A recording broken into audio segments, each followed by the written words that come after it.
Come on, Annie. Let's go to the movies.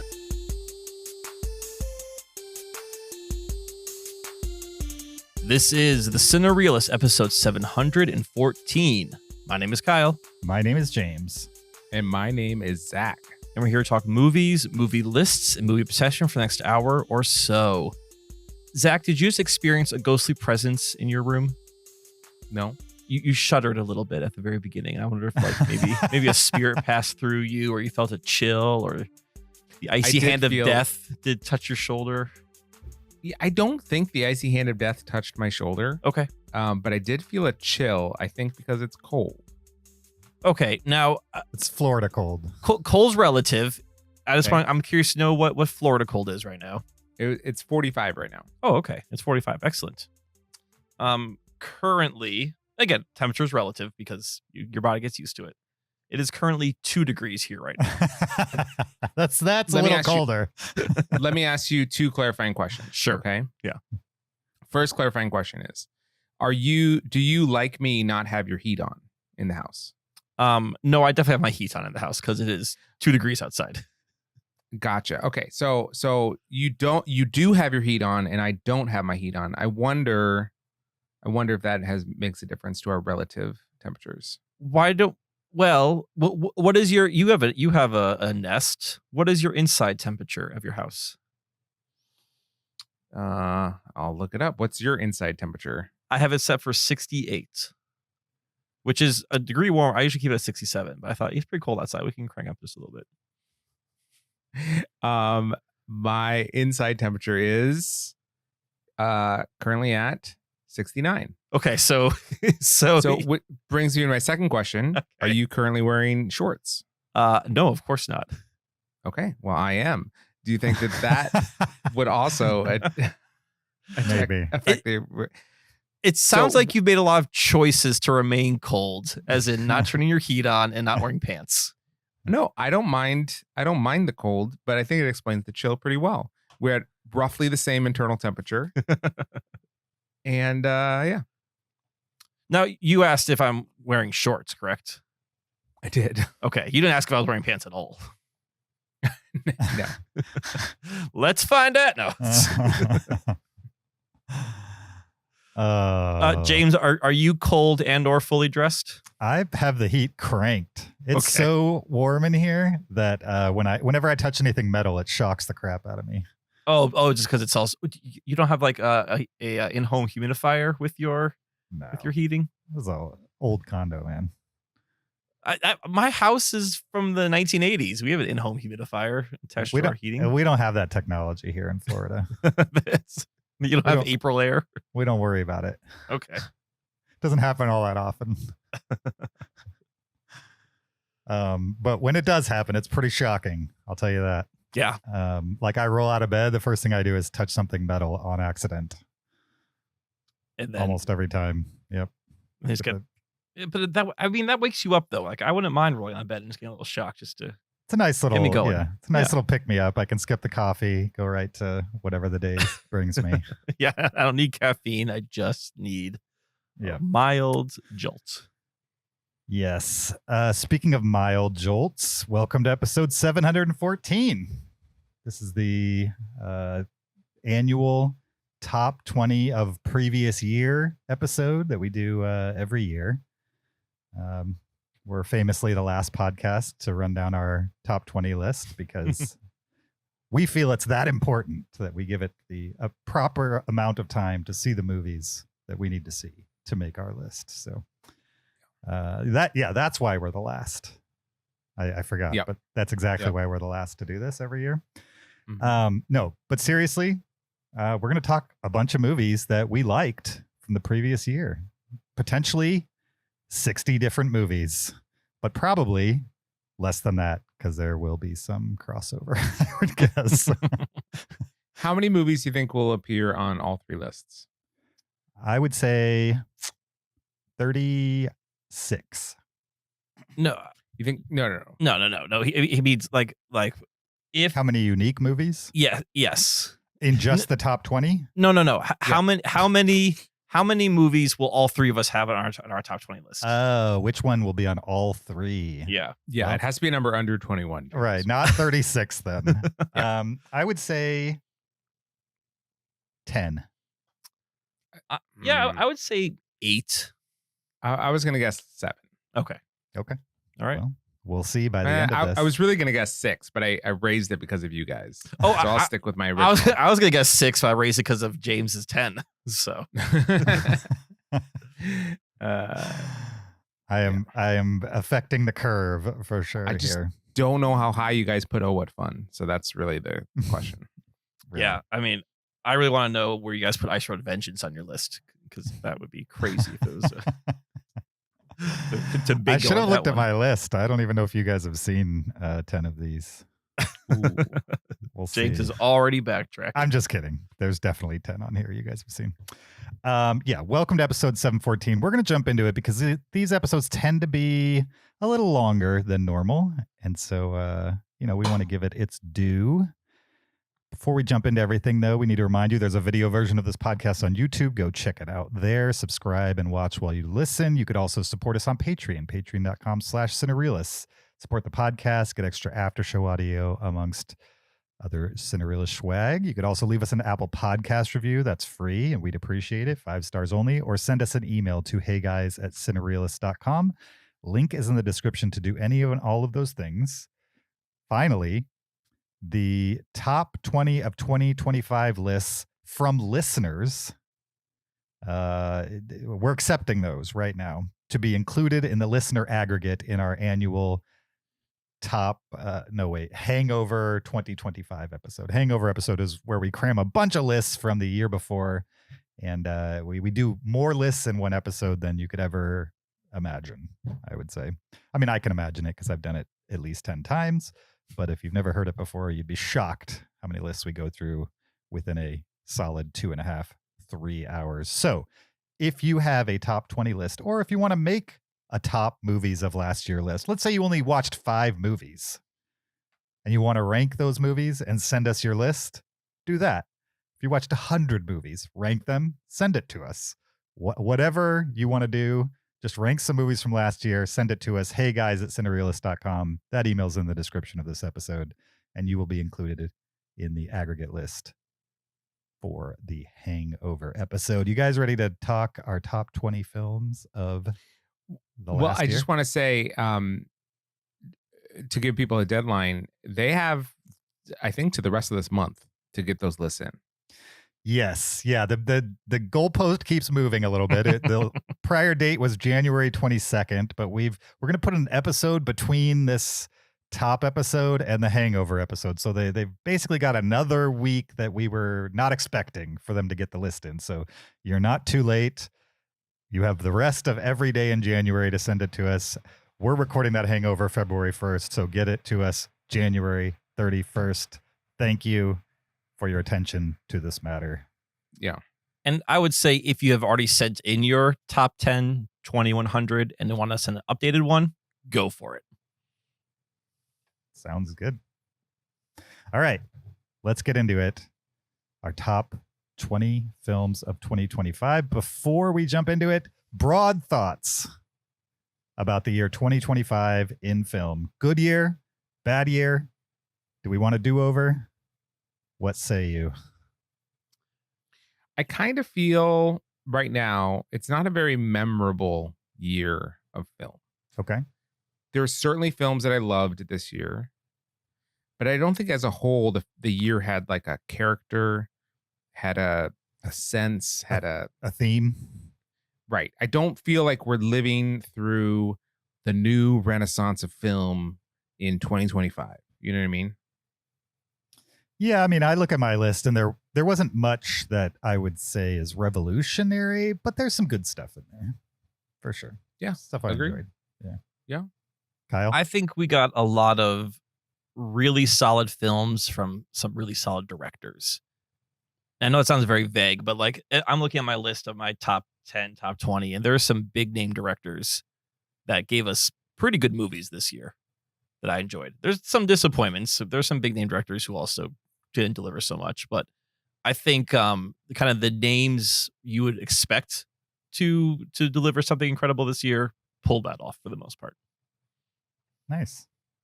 I look forward to hearing all about it. Okay, let's jump into it. Our top 20 films from the year 2025. I will go first with my number 20. I should say before we start, everything in my list is 4 stars or above. There's no 3.5s in my list, and I watched 116 2025 movies to make this list. So this is the top 17%, 18%, something like that. My number 20, Ash, which is a movie directed by Flying Lotus, the music artists. Names you might recognize in this movie: Aaron Paul, Iko Uwais. He's one of the guys from The Raid, amongst other things. Oh, yeah. There's a bunch of people in this movie that you might recognize if you're into genre films, but Ash is a sci-fi movie. It's great. It's very trippy. It's sci-fi horror, I should say. It's very trippy. It's been a while since I've seen it. I don't remember the horror aspect being super intense from it. Pretty sure Kyle watched it more recently. Maybe he'll bring it up, but I found it to be more science fiction weird film than science fiction horror film. But the visuals in it were very unique. I thought it was an interesting spin, and the whole movie is kind of like an acid trip in a weird way. But I enjoyed it. My 20th favorite movie of the year. Zach? Okay, my 20th favorite movie of the year is very unlike Ash, probably in almost every way. Okay. It is Blue Moon from 2025. Nice. You got to this. I did. Yeah, absolutely. This is a Richard Linklater joint starring Ethan Hawke. And he plays Lorenz Hart, who used to be the other, like the writing partner of Rogers and Hammerstein. So basically, like him and Rogers wrote some plays together, and Hart is like famous for different songs that everyone would recognize, like Blue Moon. But then Rogers left, stopped working with him, and started working with Hammerstein, and then made some of the most famous musicals ever. And so it's basically a one-room picture where Ethan Hawke is talking constantly as this kind of pathetic character. The amount of lines he had to memorize for this movie is insane, and it's pretty much a one-act play.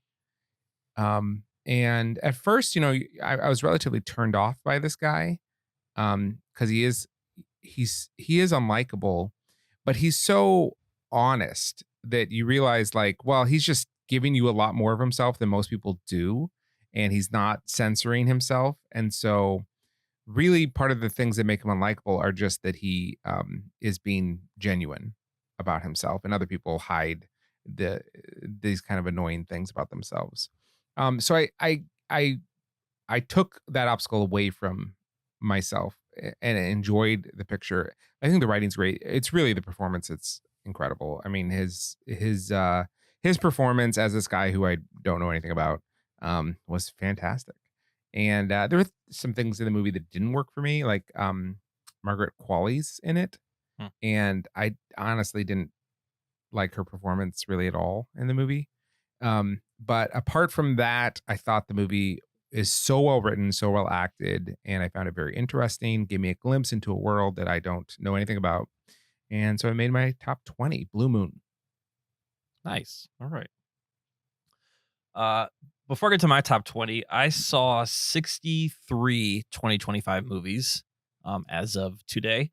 So a third of them are in my top 20. So they're not all 4 and above. Most of them are 4 and above. There's a couple 3.5s that snuck in that I just really enjoyed and thought would be worth mentioning.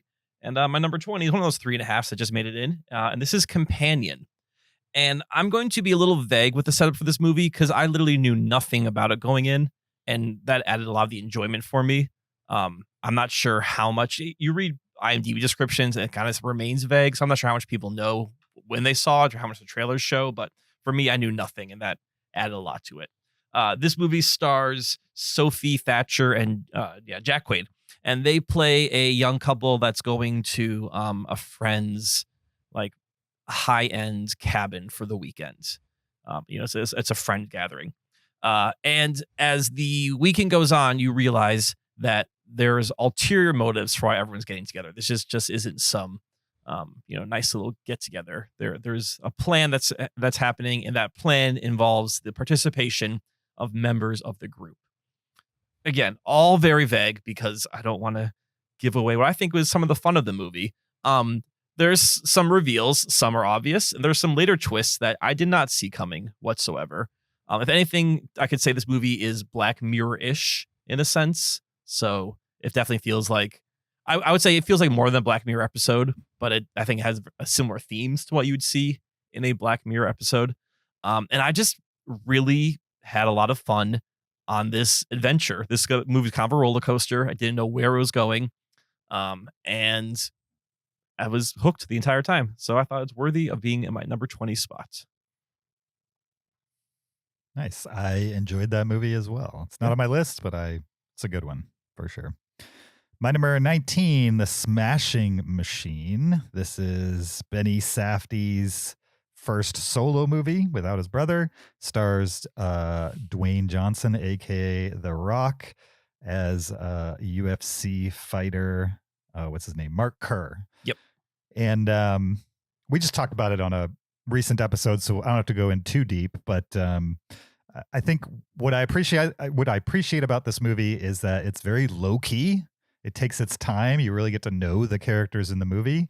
And having seen some clips after watching the movie of Mark Kerr, I was very impressed with like The Rock's performance in the movie as Mark Kerr. Like it seemed like he took a lot of care to make sure he nailed the guy himself, as opposed to creating a character that maybe would be easier to empathize with or a little more charming of a person. You know what I mean? Like he just tried to be Mark Kerr and not be a Mark Kerr that you're endeared to at all. And I appreciated that about it. Also, I can't tell you how many hours of The Rock walking around without a shirt on I've seen in my life because I was a big wrestling fan when he was popular. The fact that you can put that guy on screen and I can forget that he's The Rock for any amount of time, it's probably the first movie that's ever been able to do that to me. And that's impressive. My number 19. Nice. Yeah. Great choice. Almost made my list, but it didn't. My number 19 is One Battle After Another. This is the Leo DiCaprio film. Directed by Paul Thomas Anderson, who is a director that I love, so no surprise there. It also stars Sean Penn, Benicio del Toro, among other people. This movie is, a lot of action happens into it. It's pretty brisk pace, I think, with a lot of things going on. I think the standout performance is Sean Penn as the villain.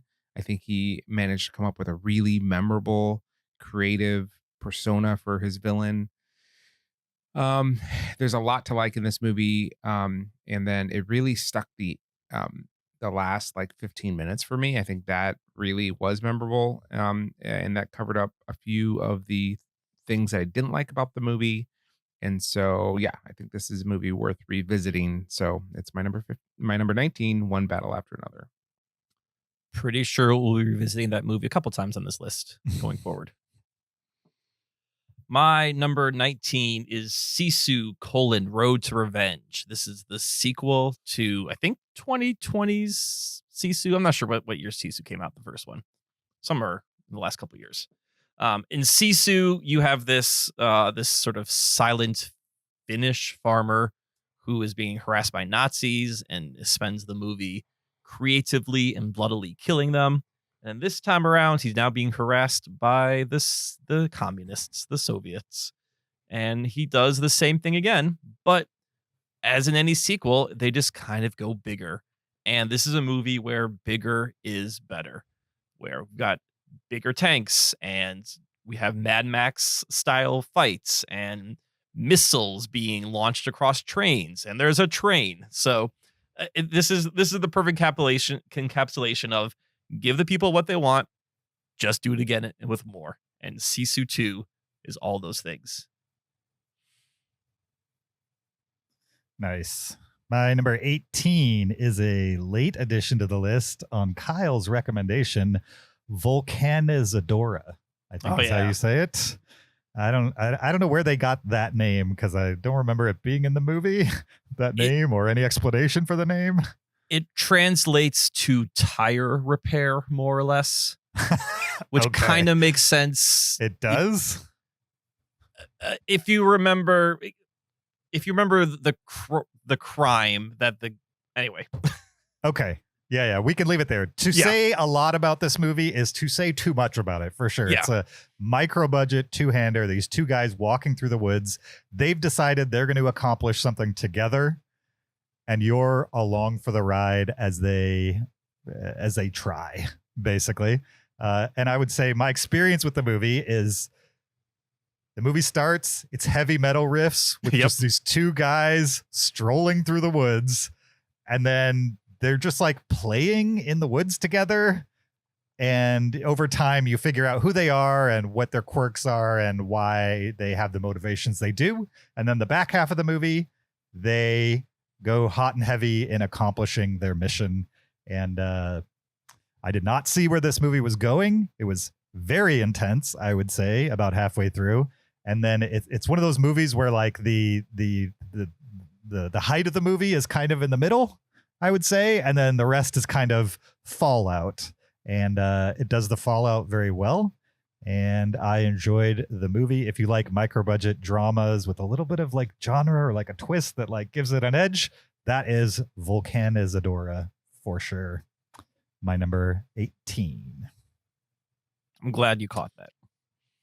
Nice. My number 18 has already been mentioned, which is wild. It is Companion. Oh, wow. Nice. From 2015. I agree. This is a movie that you should not read up on before you watch it, because I didn't. And so I had some surprises in store that were enjoyable. And this movie does a good job of dripping new surprises for you throughout the film, which is kind of fun. It is not trying to be high art. It is a genre film, but it's well executed. There's nothing about it that really seemed far-fetched to me, where it's like it's too silly to take it seriously. I was able to enjoy it and have a fun time watching it. And if you're a fan of, just kind of a good thriller that's kind of like tongue-in-cheek a little bit, I think this one won't disappoint, and especially if you go in cold and don't know what's coming. So Companion is my number 18. Nice.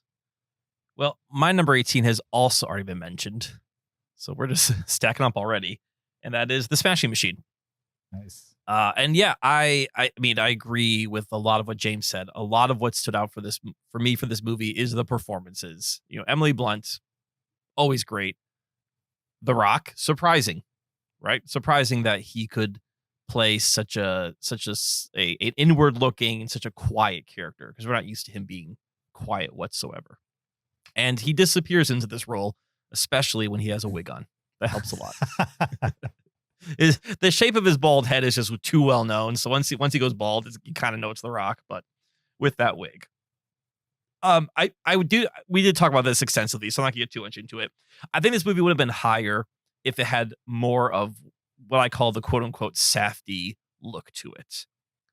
Where this is a pretty straightforward sports biopic. It's well done, it's well acted. But having that name Benny Safdie, I was expecting just a little bit something extra, and I did not get it from this movie. And that's why it's at 18 and maybe not 8. Gotcha. My number 17, We Bury the Dead, which is a relatively new movie, I would say. This is directed by Zach Hilditch, stars Daisy Ridley and Brendan Thwaites, amongst others. It's a zombie movie starring Daisy Ridley. But it's one of those zombie movies where it's not really a zombie movie. Essentially, somebody detonates an experimental bomb. Anybody not in the general blast area, but on the exteriors, becomes brain dead. And given some time, some of them reanimate. they wake up, and some of them wake up to be the same person that they were before, and some wake up to be very kind of like 28 days later, like rage induced, like violent from the get-go the moment they turn back on. But they turn back on slowly. So like if you find somebody who was previously brain dead and then they stand up, they might stay standing for like 48 hours before they take a step. You know what I mean? Like their brain function comes back slowly. So if you discover somebody who has already reawakened without anybody around them, they might be immediately violent towards you. But if you discover somebody who just stood up, they will just stand there and stare straight forward, which is super creepy because you never know which ones are going to like just start going crazy. Anyway, Daisy Ridley's looking for her husband who is supposedly in this area. It's kind of a road movie through an area that doesn't look post-apocalyptic, but is pretty much empty other than these people who are looking for survivors. And I found it to be a pretty riveting, interesting spin on kind of the zombie formula. It's not exactly a zombie movie, but it has those touches. And Daisy Ridley was really good in it, as well as her co-actor. I think his name was Mark Coles-Smith. He was great in this, and I wouldn't mind seeing more of him. We Bury the Dead, my number 17. Nice. My number 17 is a movie that I hadn't seen when we covered it on the show, so you guys did it without me. Oh. But I've since caught up with, and it is called Warfare from 2025. And this is an Alex Garland film written by Ray Mendoza and Alex Garland. And this covers one kind of mission gone difficult in Ramadi during the Iraq War. And this wasn't even a movie that I was going to watch, but I just read a book about Navy SEALs in Ramadi, and then I made the connection that this was in Ramadi as well. So I was like, well, I might as well to like have visuals to go with what I just read about. And I'm glad I did catch up with it because I think that it is a really good addition to like a war film genre. It's shot in such a way where you do get a sense, you know, I obviously don't know, but you get the sense that it's very realistic, right? That like the experiences that you're watching on screen are probably ones that people that were in similar situations would identify with and feel like, oh yeah, that was authentic to my wartime experience. And anytime you get that, I think that's pretty important, you know, because as people that aren't in those situations, you really don't have anything to compare it to. And so if there are movies that like do a really good job of portraying what those situations are like, I think it's super interesting and helpful. This movie is, you know, almost in real time. And it's pretty tense. It's pretty well acted. I mean, everyone seemed like they're actually just a Navy SEAL in that situation rather than an actor acting, to me, which is great. And it showed how basically in war, you just kind of have to fight for every inch. Like every little thing that you want to accomplish, you just get constant obstruction to, and you just have to fight for every inch. Anyway, I thought it was a good movie. It was kind of had no message that I could discern. Like there's just no message to it, which is rare, I think, in a war film to not be didactic in that way. It just was pretty straightforward. And I think I read a little bit about it that one of the guys that got injured in the actual event didn't have any memory of it. And so his friend is like, well, I'll just make a movie to remind you of what happened. Jeez. And so I was like, yeah, well, this movie would do that. So, and they showed pictures afterwards of the real event, and it looked pretty much the same. So Warfare, my number 17. Hey, remember that traumatic thing that happened to you that injured you? Let's poke your brain a little bit here. Yeah, exactly. Zach, I hope you introduce every movie on your list as my next movie is so-and-so from 2025. Like, oh, all right. Yeah. Well, my number 17 is also from 2025. It's another late catch of mine, and this is Good Fortune. This is directed by Aziz Ansari, starring Aziz Ansari, Keanu Reeves, Seth Rogen, and Keke Palmer, as well as some other names you might recognize in minor roles.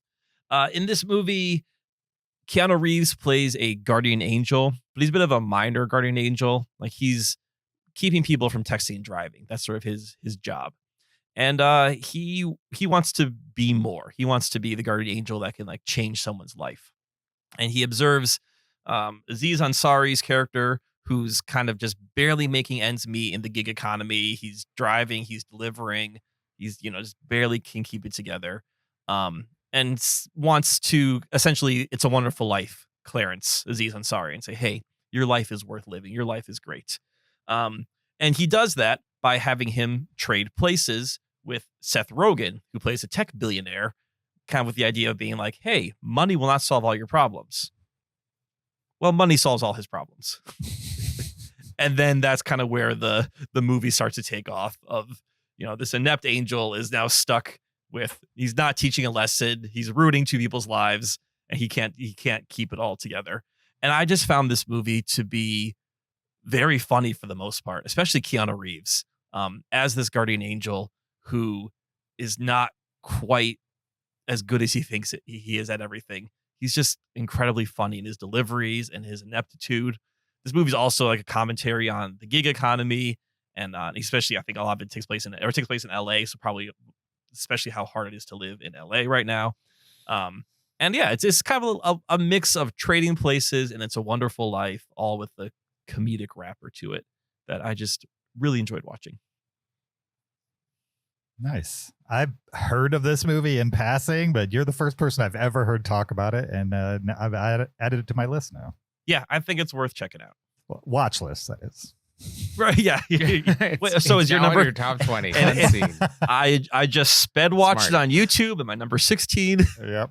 Yeah. My number 16 actually is a movie that's already been mentioned on this podcast, One Battle After Another.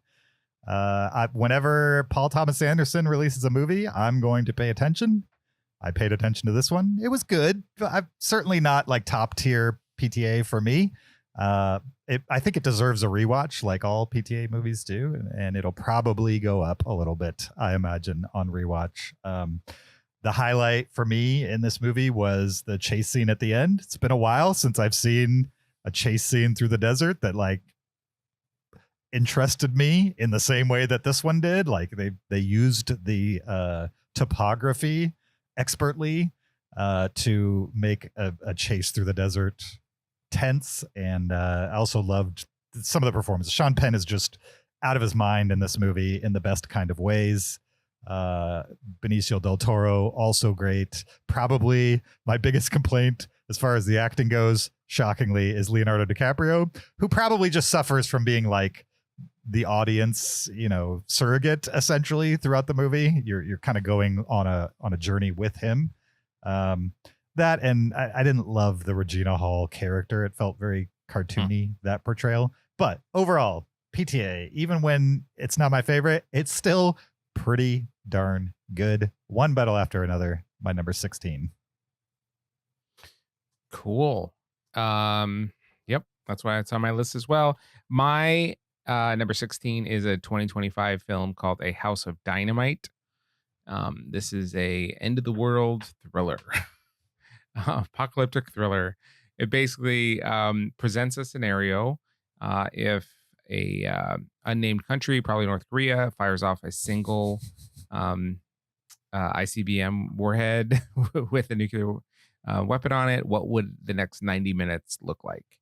And it shows it from 3 different angles because a lot of people get involved, right? You have people in various command centers all trying to coordinate what to do in that situation. And I found it pretty harrowing to watch play in real time one particular scenario of what might happen, and just know that there's a lot of policies in place if such a thing were to take place. But there's also the human element that affects things. But then also a lot of those policies just kind of tip us inevitably towards like global destruction. and it's kind of hard to stop that train once it started. So it was just interesting to see it all play out, and curious about a sequel. So House of Dynamite is my number 16. I don't think we'll get a sequel. You don't think we'll get a sequel? No, I mean, it'd be interesting, but I doubt it. It'd be a very different movie. It would be a completely different genre. Yeah, exactly. All right, my number 16 is a movie that I had never heard of before, and James brought Before it to this the year? pod. No, well, no, it's a sequel to a movie I'd never heard of before. Oh, great. Yeah, yes. So yes, I've never heard before this year, but also never heard of the movie that it's based on. And James brought it to the podcast and saying like, "Hey, Kyle, this is one of the biggest movies in the world that we've never heard of. Let's talk about it." And that is Naza 2, the sequel to Naza, which Naza was a fine movie. But Naza 2 kind of wowed me. I don't know if I can explain the plot of Naza 2. It's a lot of backstory. It's celestial beings and demons and their spawn and dragons. And it's just sort of this whole fantasy world of Chinese lore of like good versus evil battling each other. That's a very simple description of it. But the animation is incredible. I think this is one of the most expensive movies ever made, if I'm not mistaken. And you can see that on the screen 100%. So there are these epic battles, all animated characters, like thousands of people fighting each other, arrows, dragons, anime. It's not anime style, but characters flying through the air, and just every major scene was jaw-dropping to me. It wasn't like, oh, there's one great scene. There's a ton of great scenes throughout this very dense backstory folktale movie. So I don't know if we discussed this on the podcast, Jane. I don't know if people need to see Naza. If you need the backstory, you can see Naza, but I think you can just jump into Naza 2 and just take it for the visual treat that it is. Yeah, I don't remember the specifics of the plot of Naza 2, and I think that's probably the point. Yeah. It's like you could watch these probably not even in English with no subtitles on, and probably still get some enjoyment out of it because they're pretty action heavy. Although some of the jokes are so offbeat compared to the jokes we get here in the United States that it was kind of fun. It has nothing to do with plot, but just like there's a lot of silliness in the movie that we just don't do in kids films here in the US. Right. I would say we did at one point, but we've, I don't know, moved past, but decided we're not going to do that in kids movies. And in these kids movies, there are a lot of fart jokes and and other stuff. Yes. That was kind of surprising in a fun way, just because it's been so long that I've seen a fart joke in a kids movie. So, all right, my number 15 is Train Dreams, which is a drama starring Joel Edgerton as a guy in when was this set? 1920s, 30s, something like that. Yeah, I would say the early 20th century. Okay.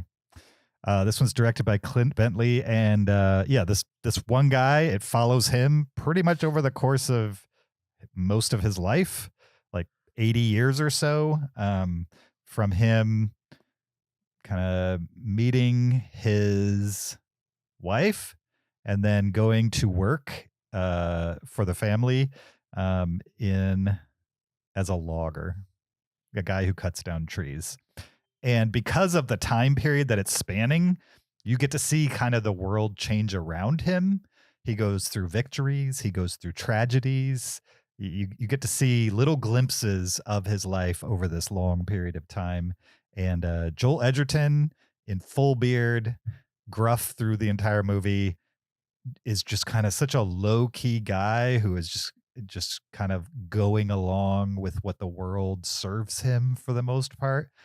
And he's just a good guy that nothing good, not nothing, but rarely do good things just happen to him, I would say. And it's not that it's a torture to watch. It's just a fact of the life he lives in the movie, I would say.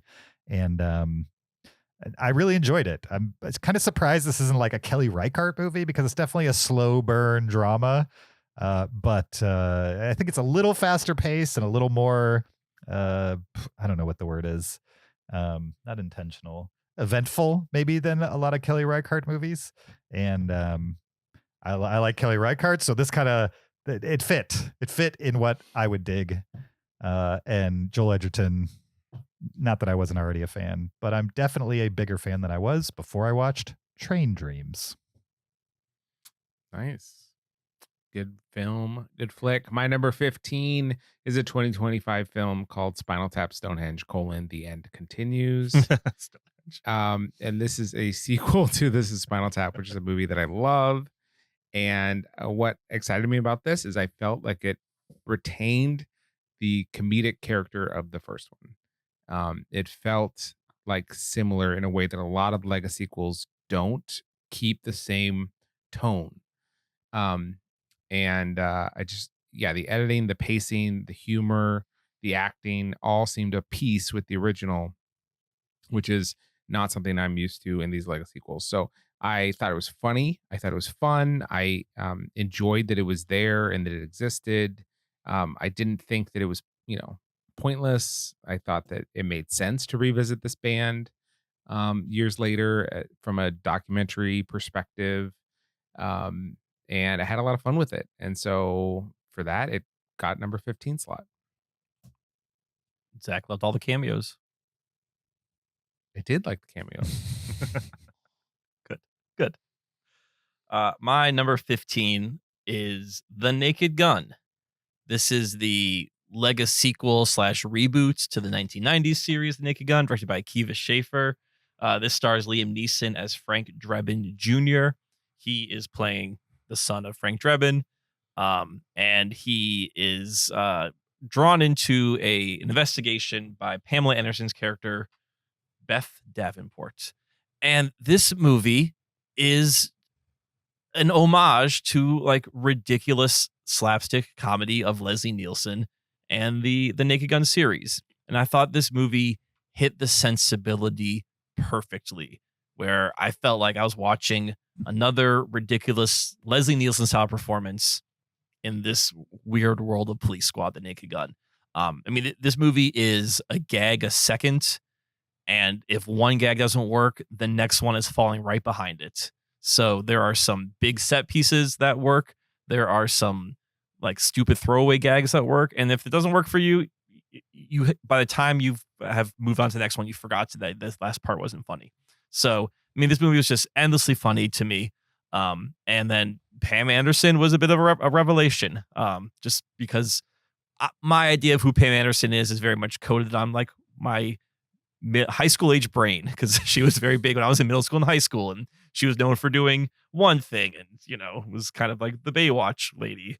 And then now I'm like, oh, I've learned more about Pam Anderson. I've heard her talk about movies. I'm like, oh, she's kind of a movie nerd, and sort of just re-examining my perceptions of who Pam Anderson is as a person. And this movie is moving that needle.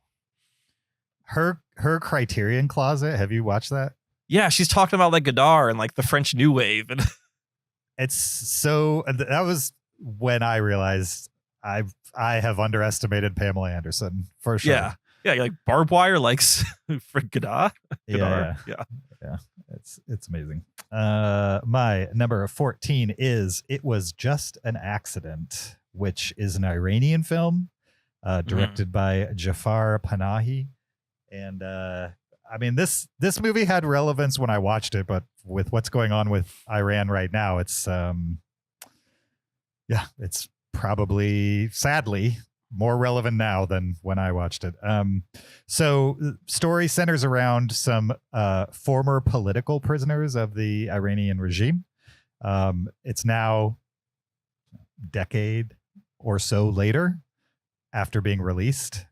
When they were political prisoners, they were tortured, and there was one man who did the worst of the torturing. So now we're 10 years or so later. A mechanic, one of these former political prisoners who's now a mechanic, thinks he's identified who that guy was the worst of the worst and decides he needs to take justice into his own hands and get rid of this guy, right? So he kidnaps him and then starts having second doubts on how sure he is that this is the guy. And so then he starts gathering up other people he was a prisoner with to try to get them to confirm his suspicions. Meanwhile, he's already kidnapped the guy and he's like dragging him around the city, visiting other people to try to get somebody to tell him, yes, you're correct. This is the guy. You can do your worst to him in revenge. And of course, some of these former prisoners are like, even if it is the guy, you shouldn't be doing this. And others are like, I don't care if he's the guy. This is it. You know what I mean? And so it's just a real conundrum he's put himself in because he's so angry. He just wants to kill this guy, but his conscience tells him that he must be sure. It's really well done. The ending is very cathartic, I would say. And if you like dramas and you don't mind subtitles, you should definitely check it out. It was just an accident. At some point, do you find out if it was the guy or not? There is an answer to that question. Okay. So yes. In the movie, there is an answer to that question. There's an answer to the question of if you find out if it's the guy or not. Yes. Okay. Zach, all the information is in the task. I told you, a cathartic and satisfying ending. Okay. Cathartic for who? For the characters. My the number characters. 14. My number 14 is a 2025 film called Avatar: Fire and Ash. And I believe this is the second time Ash has come up in this list so far. Yeah, I like this movie quite a bit. It's very epic, very fun. It's got a long runtime, but it didn't feel long. I really enjoyed the villain character. That was a great addition to this universe. I like the Wind Riders or whatever they were, traders.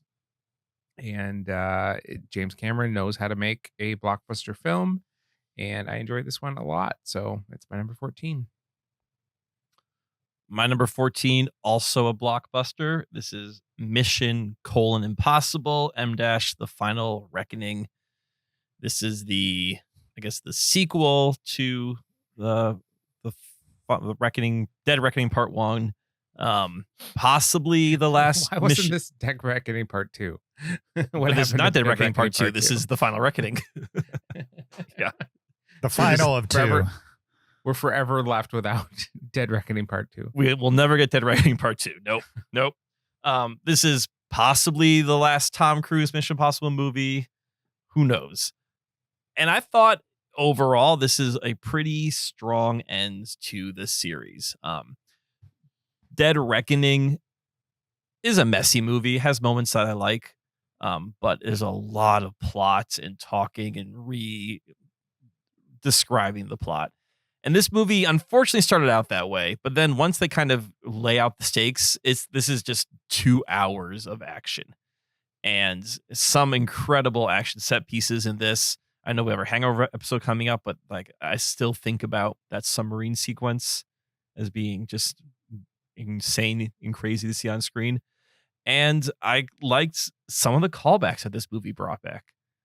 There are characters from like the first movie who pop up who you don't think we need to check in on, but they actually justified these cameos being in these movies or these characters showing up. So I thought for a culmination of a series, this movie was a pretty strong outing that I enjoyed. Nice.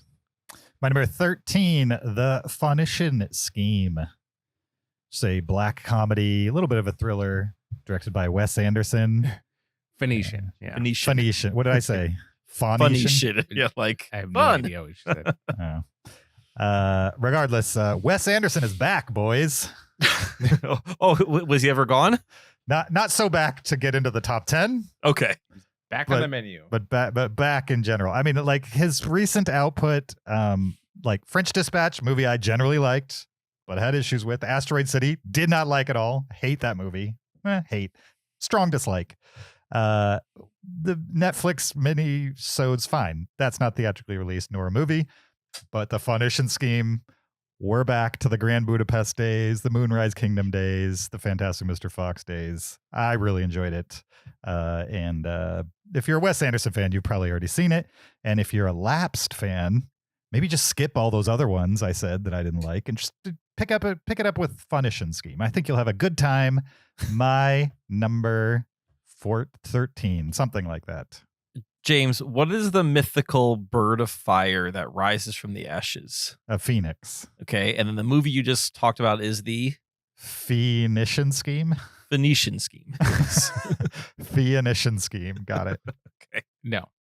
I considered watching that, and then I like Google image searched it to just kind of get a sense of it, and it was the screenshots from it were so Wes Anderson. It was just obnoxious, and so I didn't. Oh, it's like everything was perfectly centered. It's still him for sure. It's all about the plot and the pacing, and the characters feeling real and not just like spitting dialogue dryly out. Which I find in Moonrise Kingdom and Grand Budapest Hotel, and then he went through that string that were like not my favorite for sure. But he's back with the Phoenician scheme. Phoenix Rising, Wes Anderson. Okay. My number 13 is a 2025 film that has already been mentioned. It is Train Dreams. And Train Dreams, it's a vibe. It's slow cinema where you watch a guy that can't catch a break in a forgotten time, and it's kind of, I don't know, it looks like a rough existence, but it's shot in such a way that it makes you nostalgic for it. Like you're like, yeah, his life is kind of terrible, but also would love that life. You know what I mean? Like it's really beautifully shot, and I liked it, and super well acted. It's a romance. It's historical piece. It's good. But you got to have patience with it. You can't be like, okay, I got an hour and a half till I have to be at this event. Let me quick get in Train Dreams. It's not going to work under those circumstances. But if you've got your heat turned up and your pants on, you might as well sit down and watch Train Dreams. That first scenario is I got 90 minutes, but crank this movie out was literally the scenario I watched it in, and it's probably why it's not in my top 20. So, yeah, definitely put on pants, get some hot cocoa, and just snuggle in with Train Dreams. Yeah. Another snuggly movie of 2025. My number 13, Eddington, directed by Ari Aster. This movie takes place in May of 2020, right here in America, in a small town, height of the COVID pandemic as well as panic. Joaquin Phoenix plays a small town sheriff who's just trying to navigate the COVID pandemic. You could tell that he believes some of the science. He's also unsure about other things, but he's not like fully radicalized in any sense.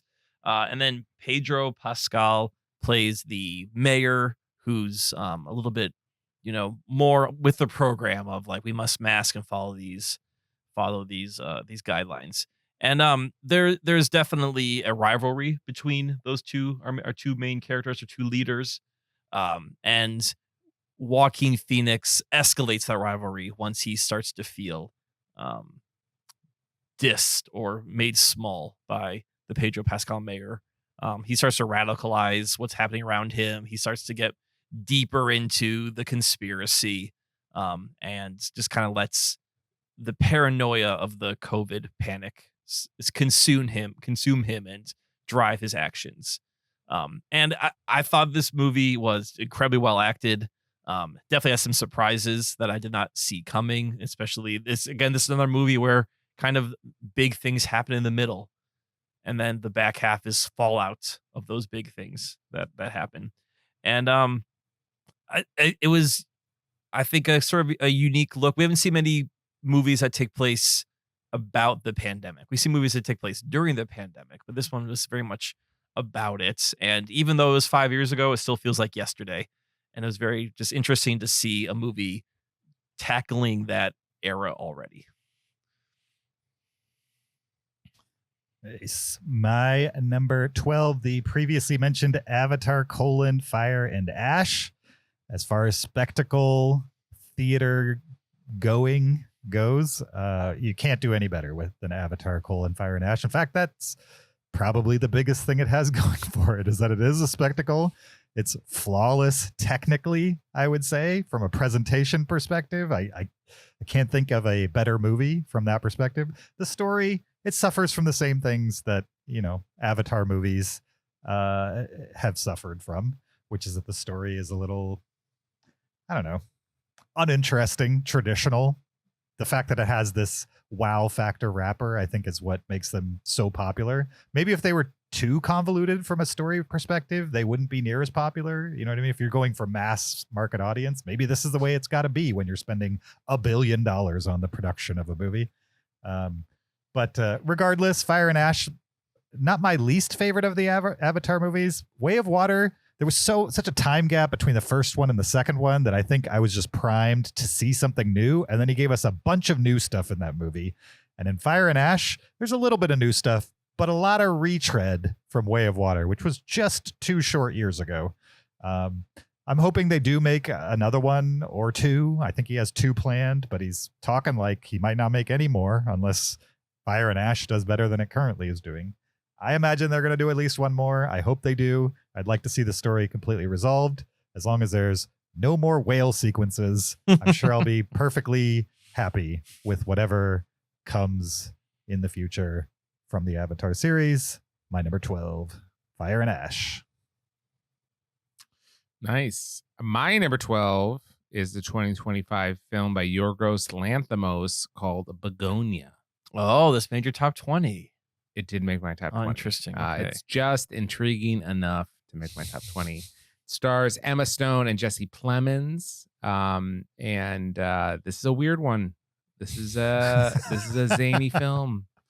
Yorgos Lanthimos doesn't do anything else, I guess. So he makes some strange films. But Emma Stone is a high-powered CEO, and she gets kidnapped by 2 conspiracy theorist cousins, perhaps.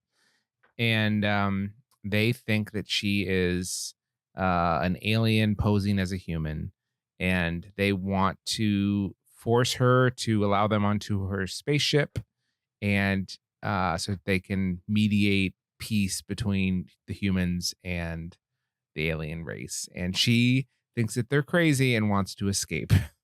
And so it's a movie about conspiracy theories and like extremists, and it's a movie about a lot of things. It's even about pharmaceutical companies.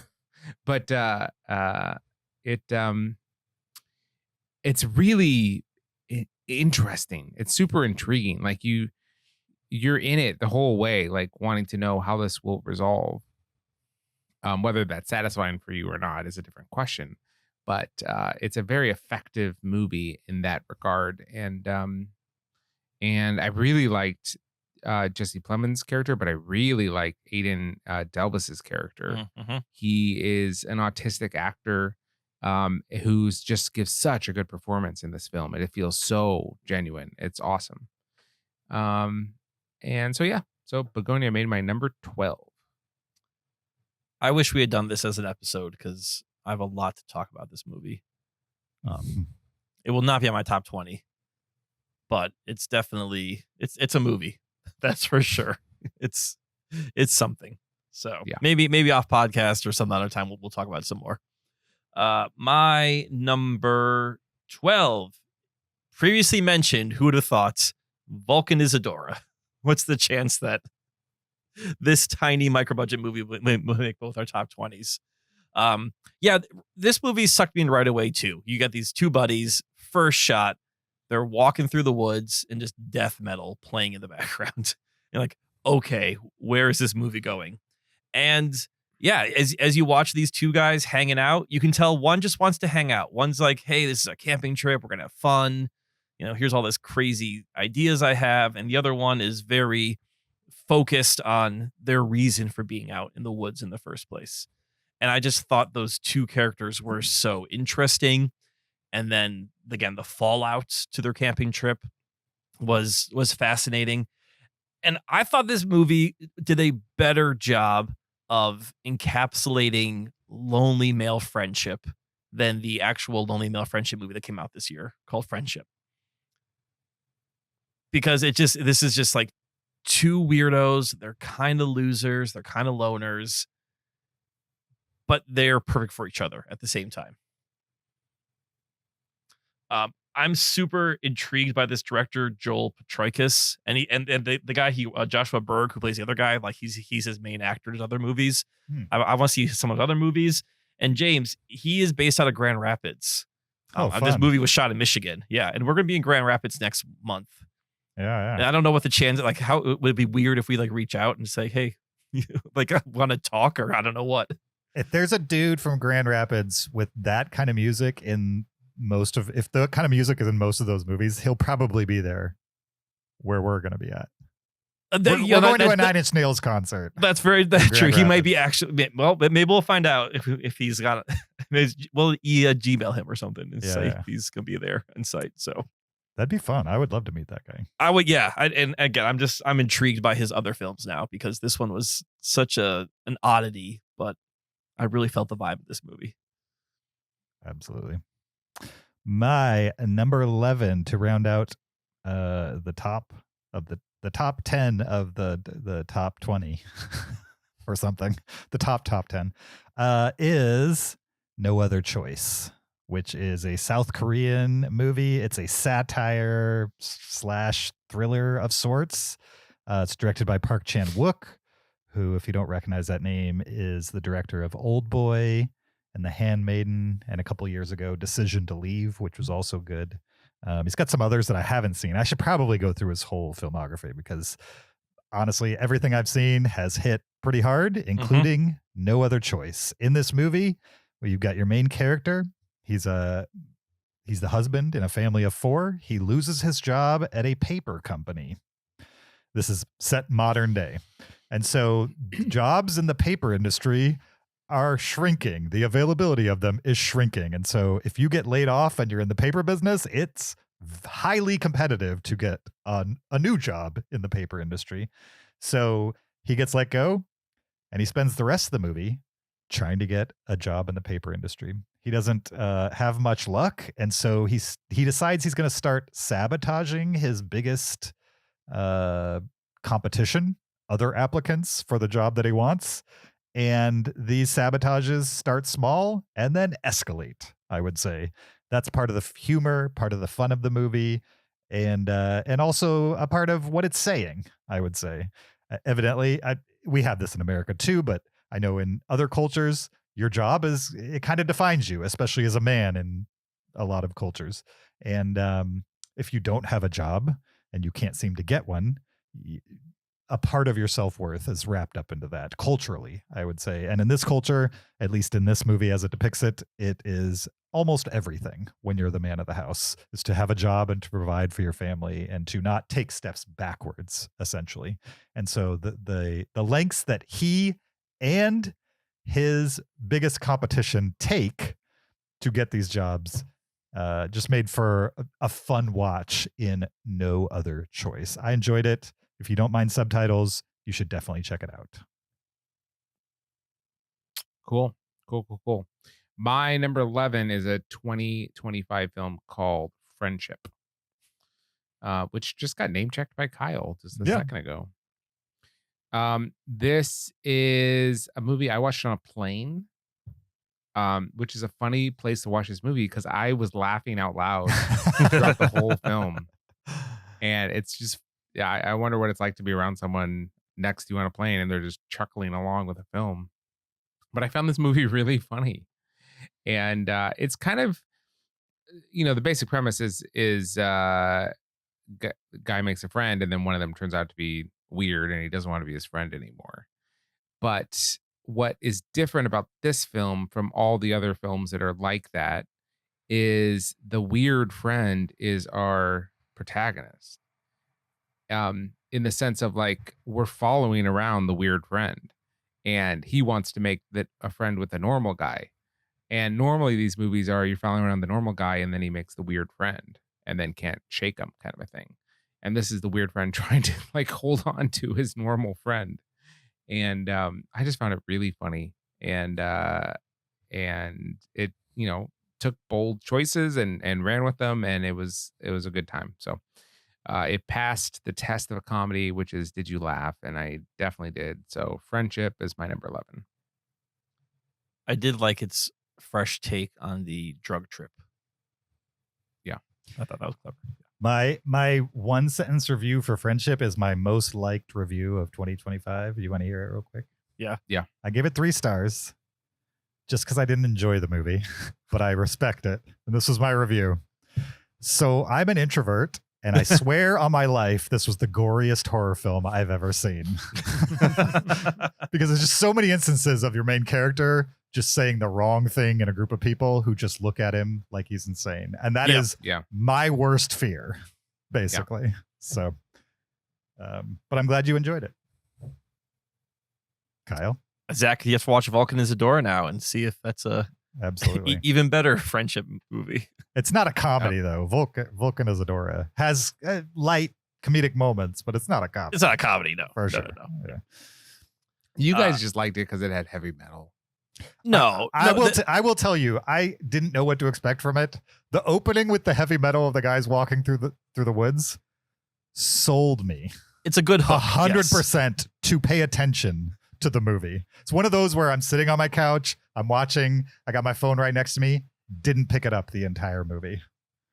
Probably because of the heavy metal at the beginning. So anyway, go ahead, Kyle. Yeah. No, it's not just heavy metal the whole way through, but the fact that it starts with that, you're like, oh, okay, this is not, what am I getting into with this movie? Yeah. My number 11 is the previously mentioned A House of Dynamite. And I love procedural movies like this. I like movies that take a real world situation, or maybe a rare real world situation, and just kind of go through what would happen. How would the machine respond? How would people respond? How would people improvise and change their plans? And this movie gives you all these things based around, this rogue ICBM that's been launched somewhere from the Pacific Ocean. I liked the clever wrapper of this movie where you're kind of given the same story from 3 different perspectives, more or less, just because you sort of hear these conversations throughout the movie, and then you can start connecting these characters together. So instead of this movie jumping around and trying to like give you everything at once, you're kind of getting this movie in pieces in more or less real time. And then as the viewer, you kind of construct the whole puzzle together to see how the pieces fit together. So well acted, love a procedural, and this one's right up my alley. Nice. All right, we're entering the top 10, our 10 favorite films of 2025. I'll start with my number 10. Zach already mentioned it. It's Begonia. All right. Not much to say about this one. We talked about it at length, Kyle and I did, on a previous episode, but I really enjoy Yorgos Lanthimos movies for the most part. His last one wasn't bad, but isn't as memorable, I would say, as Begonia or Poor Things. Before that, he had another banger too. I'm forgetting the name of The that Favorite. One. The Favorite. Yeah, I mean, The Favorite, Poor Things, and Begonia are just they are close to all-timers for me. Begonia is just the right amount of weird. The addition of the cousin character, the non-Jesse Plemons cousin character. I should say this guy's name. It's worth it. Andrew. No, that's wrong. Aiden Delbus, I think is his name. Yeah, that's it. Yeah. He was so good in the movie. Agreed. And he kind of put it over the top for me. There was a lot to like without him, but I can't imagine the movie without him. And to me, that's worth noting for sure, especially in a cast of like Emma Stone, Jesse Plemons, Alicia Silverstone, that stand-up comedian Stavros. You know what I mean? There's some names in here, and for me, Aidan Delbus kind of stole the show. And I also just like the ending. I think they really they went for it. They weren't scared to do what they did in the ending. And as a big Yorgos fan, I was there for it. My number 10, Begonia. I think you discussed this with Logan. I don't think you talked about this with either me nor, because I just watched it last night. You know what, Kyle? You're right. Yeah. It was just me and listener Logan. Yeah. I will say right. that movie was a top 20 contender for me until those final 10 minutes. Well, And then- that's your problem, not mine. I know it is. It is. It's art is subjective, 100%. But I was like, those final 10 minutes happened. I was like, oh boy, okay. And that movie went down fast. Zach, please proceed. My number 10 is a 2025 film called Nouvelle Vague. And this was recently discussed on the show. So if you listen to that, then you're going to be good to go. It's by director Richard Linklater, who had a very good year as far as I'm concerned on my top 20 list. But yeah, I like Nouvelle Vague quite a bit. I was a big fan of Breathless, especially on rewatch. And this one captures that period so well. And it tells a compelling story, even if you don't care. I think it's a good movie anyways. And then it makes you care about Breathless more. And I really enjoyed it. It's super easy to watch. And it reminded me of one of my favorite movies, which is Once. It had kind of a similar vibe to me. So it made my top 10, Nouvelle Vague. And it pushed Linklater into probably having winning my list because he also did Blue Moon. Nice. Hey, you got 2 Linklater on there. Yeah. Great. My number 10 is a Marvel movie, and this is Thunderbolts ***. This movie is kind of like the Marvel version of Suicide Squad, where you're taking sort of all these, not necessarily, I mean, some of them are villains, some of them are just sort of bad heroes, like White Widow, like the new Captain America, who was played by, you know what I'm talking about. Mm-hmm. The son of the guy. The son of the guy. Wyatt Russell. Kurt Russell's son. Right. Yeah, he was temporarily Captain America in that TV show. Winter Soldier, Red Guardian. And they sort of formed this group, the Thunderbolts, and none of them are really superheroes. They all can just like punch and shoot. But they're given, they run up with an impossible bad guy who is the Void, and the Void is essentially depression. And this movie is like, how do you battle depression when it's something that's all consuming, when it envelops your life? You know, you can't punch depression, you can't shoot depression.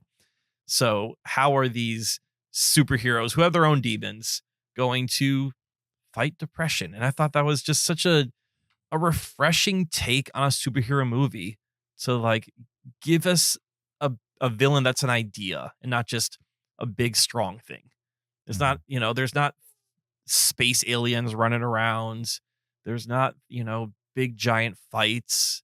There really is like, okay, this is an emotional problem we need to solve. And it's just not something I would expect at all from a Marvel movie. This movie is also dark. It's violent. That doesn't make it better per se, but it's just a unique take on the Marvel formula.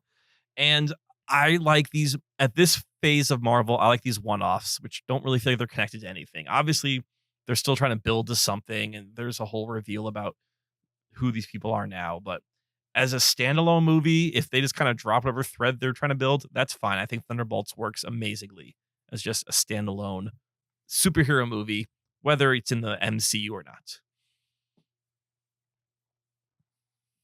Cool. I enjoyed that one as well. My number 9, speaking of dark and violent, Sinners, which is directed by Ryan Coogler and stars Michael B. Jordan in a dual role. He plays twins in the movie, also featuring Haley Steinfeld and Jack O'Connell, Delroy Lindo, amongst others. Essentially, these two gangsters go back to their hometown and start or try to start a jazz joint, right? Wasn't it a jazz joint? A music club. A juke joint. Joint. Juke joint, yeah. Yeah. And everybody knows what happens in Sinners. It's a vampire movie. This white vampire clan, I would say, kind of invades and wants to take over. And it's a siege movie where the vampires are trying to get inside the newly opened juke joint. And genre things happen wrapped around this interesting story of like, I don't know, like Black success of some sort. It's a period piece set in the 1930s. And so these guys are coming back to their hometown with money, basically, and a certain level of power and reputation. And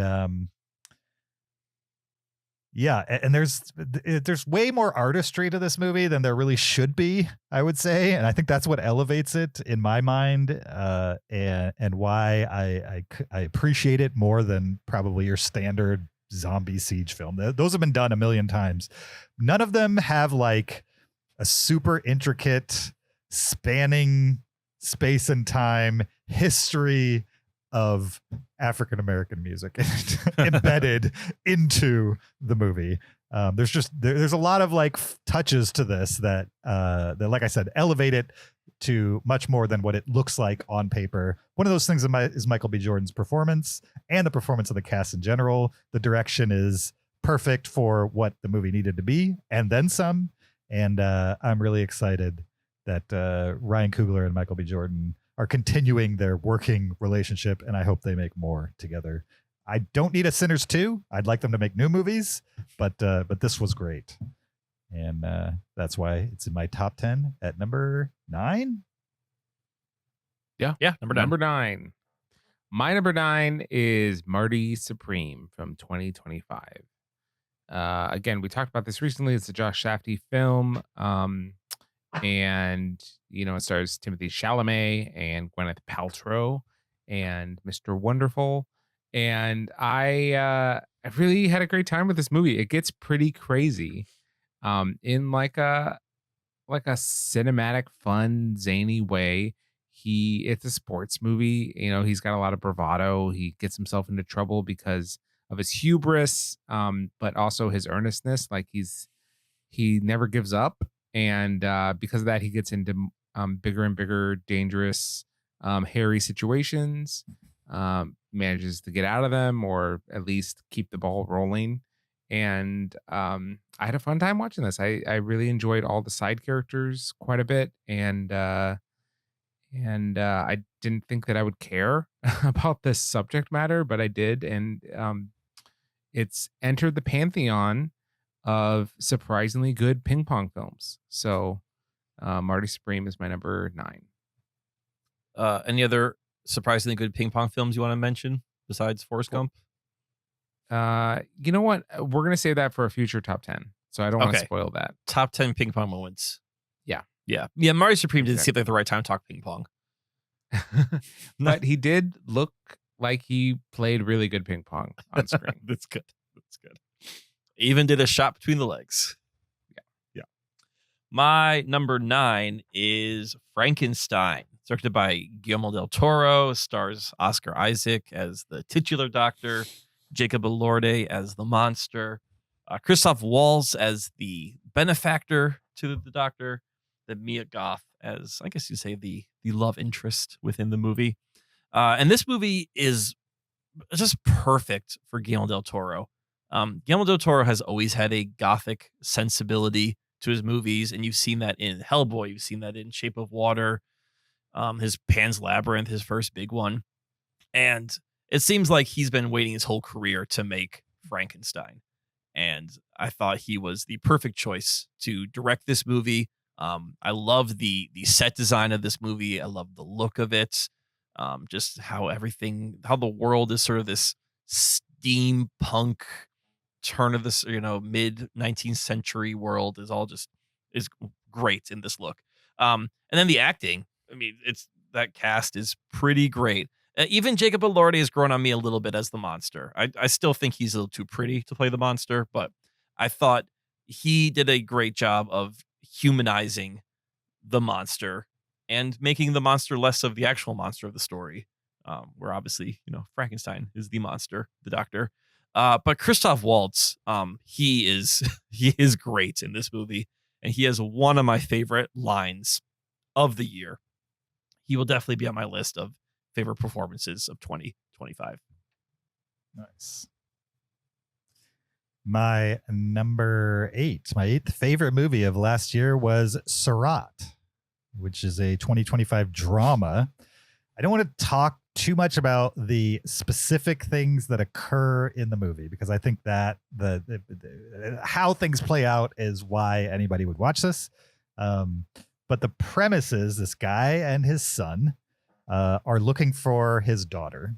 Last he knew, his daughter was bumming around the desert somewhere in Morocco with these desert kind of gutter punk ravers who just kind of drive around in vans. And then in the middle of the desert, they set up big old homemade speakers and they play rave music and they just go crazy and get high on drugs and party and then sleep into the next day, drive somewhere else, do it all over again. They're kind of like a little community that travels the desert and parties, essentially. And so this is the last place he heard that his daughter was. And so he goes there with his son, who's maybe like 10 or 12 years old.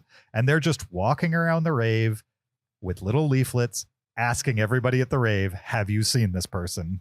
And kind of being shuffled around and told, go here, talk to this person, maybe this, I haven't seen him, blah, blah, blah. They're just searching for the lost daughter. And then that's literally like the first 5 minutes. The rest of the movie then happens. It's great. It was super tense and like a very driving movie. By driving, I mean, since it's about ravers, there's like this rave soundtrack to it that is constant. It kind of reminded me of Run Lola Run, how that movie like never lets up. It just kind of like is constantly, the music itself is pushing the movie forward. And that's what's happening with Surat. It's a movie about found family, I would say, and not biological family, more like choosing your own family in the friends and the people you choose to surround yourself. And the father not fully understanding that concept at the beginning of the movie, but by the end, he definitely does. Yeah, I was just really impressed by this. It's definitely low budget, low, I don't know, lo-fi, I would say. Okay, yeah. But in really good ways. And there's a sequence towards the end that I was already sold with the movie, but there's a sequence towards the end that put it over the top for me. Surat, my number 8. Another one you'll have to deal with subtitles, but it's worth it. All right. Very cool. My number 8 is a 2025 film called Superman. It is the story of an alien named Superman. And I really enjoyed this film. I really liked it. Here's the thing I liked the best was that it takes a character that's known for just being like a Boy Scout, like just the good-hearted guy that, do-gooder that just wants to, try hard and do good. And it didn't turn him into a bleak, troubled, person that has all these, bad qualities that are masked by his good qualities, and he's a complicated, troubled anti-hero. It just made him a Boy Scout who likes to do good. And I really enjoyed that because that's how hard Superman is. There's other characters you can have be dark and gritty. This one can just be fun and light. And so I enjoyed that they did that. I also liked some of the side characters quite a bit, including what was his, I don't remember what his character's name, but the guy that could like fly metal around. Oh, it's not Mr. Fantastic, Mr. Incredible, maybe, or something like that. Something like that. Yeah. He was a really fun character. He just was arrogant because he knew he was awesome, and he was awesome, so he could back it up. I had a great time with this movie. I thought it hit the tone really, really well, and I'm excited to see what the Supergirl movie will do. And I enjoyed it. Nice. My number 8 is an animated movie, and this is Predator: Killer of Killers. This is an anthology movie directed by Dan Trachtenberg. He directed Prey from 2022, possibly. And he's sort of now in charge of the Predator franchise. And having seen Prey, having seen this movie, and then also Predator Badlands, which I saw this year, I think Predator's in pretty good hands with Dan Trachtenberg. I like the direction that he is taking this series. Predator Badlands did not make my top 20, just fell on the outside of it, but I might mention it later. All right, so like I said, this is an animated anthology, and it checks in with 3 characters. One's a Viking soldier, one is a ninja in feudal Japan, and then one is a World War II pilot. And each one of these characters is fighting their own internal struggle within their community, whether it's, defending their village, defending their honor, or trying to prove themselves amongst the rest of their comrades. And then that struggle spills over to when a predator shows up to fight them. So it's not just Predator shows up to fight. We learn who these characters are. We learn kind of what motivates them, what their own struggle is, and then they have to fight a predator. And that all then comes together in sort of a big battle at the very end. And I just thought this was a very clever way to give you mixed animation styles, because each one's a little bit different style, to be violent. This is a violent movie, but it's very artistic how it's presented. And like just a nice way to sort of expand the Predator world. Like if this is going to be Dan Trachtenberg's thing, he's going to make Predator then his next big franchise, like expand the world. And this is exactly what this movie did. And it looks great doing it. Nice. That's a good one. And neither of the Predator movies made my list, but they were good. I'm happy with the direction of that franchise at this point, for sure. My number 7, the previously mentioned Nouvelle Vague, directed by Richard Linklater. Zach really liked this. So did I. I watched it in tandem with Breathless, which I had never seen before. The Nouvelle Vague being a movie about the making of Breathless, and like the fictional depiction of the making of the movie, based on research and source materials. And I could totally see the people in this movie making that movie Breathless, for sure. It all made sense to me, having seen a couple making ofs of Breathless before watching Richard Linklater's film. It still made sense to me. I have no doubt he did as much research as he could and tried to be faithful, while at the same time not making something that was dry and boring and analytical. He wasn't investigating the reasons why Breathless has stood the test of time or why people still respect it to this day. Instead, he's just kind of giving you the slice of life of the production itself and letting you kind of infer all of those additional things, right? On top of just normal people having fun, making a movie, bucking the system, being rebellious a little bit. I really enjoyed the filmmaking in Nouvelle Vague. And I think anybody who hasn't seen Breathless, they should check it out and then check this out. And I think this movie, I'm going to say something a little controversial here. In my experience, it made Breathless better than what it was on my first watch. And I know Breathless is a classic that people consider 10 stars or whatever you want to give it. But as somebody who didn't come to it with love, who just came to it cold, watching these two back to back was like a great pairing of movies. I think they lifted each other in a way. So my number 7, Nouvelle Vague. What? Yeah. Rising tide lifts all ships, James. Well, yeah, I think great art contains multitudes, and so should be able to be enriched by other things, right? Yeah. So my number 7, Mission: Impossible: The Final Reckoning. It's appeared on this list before with Kyle. It's not going to appear on James, so don't look for it. But I had a great time with this one, and especially this whole run of movies. Was it 11 films? 8 8 films. Okay. 8 or Whatever 9. number of films it was. Rogue Nation was 5, 6. There are a lot of 8, bangers 8. in there. Yeah. A lot of bangers. Only a couple swing and misses. So yeah, this one was a great capper to the whole thing. I was into it. It's audacious so much of the time, but in a way that like it didn't have me rolling my eyes, had me pumping my fist. And so so yeah, I had a great time watching this movie, and it's got some really good stuff in it. So Mission: Impossible M- The Final Reckoning, my number 7. Nice.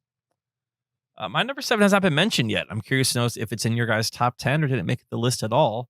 And that is Weapons, the Zach Cregger horror movie. This is directed by Zach Cregger. This stars Julie Garner. She plays a teacher in I don't know, I guess a small town. I've never quite established, maybe a suburb. She plays a teacher in a town who one day her entire like 3rd or 4th grade class disappears, minus one kid. They just are gone.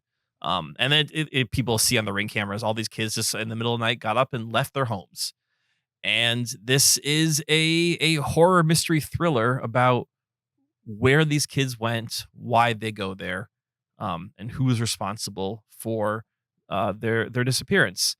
And this movie is not given to you straightforward. Again, it's sort of told within different perspectives. So you're seeing the events of the story through Julie Garner's character, the teacher, and you're seeing her reacting to the town and trying to investigate what's happening while also being this pariah, because people are like, well, why is it your classroom? What did you do to these kids? You see through Josh Brolin's eyes, who is a parent who is trying to figure out where his kid is, and is convinced that the teacher was responsible for this. And then other community members, their perspectives come into. And the perspectives are a bit of a cheat to kind of withhold information from the viewer, because it's a movie and they're allowed to do that. That's totally fine. But I think as the movie goes on, and as you kind of get more and more of the story, the movie gets even just weirder and more fascinating. And has some legitimately scary moments too. Like there are some jump scares, which are fine, but I think there's just other moments of just tension where you just don't know what's going to happen, and things are building, and you're just sort of left on the edge of your seat, and they don't always resolve those moments. And I think for me personally, that's some of the best horror, where there's the build up and then there's just no release, and you're just like, it leaves you wanting more. And this movie definitely did that for me. Nice. My number 6 is It Ends. That's the entire title. It Ends. It is a movie that has an ending for sure. Most do.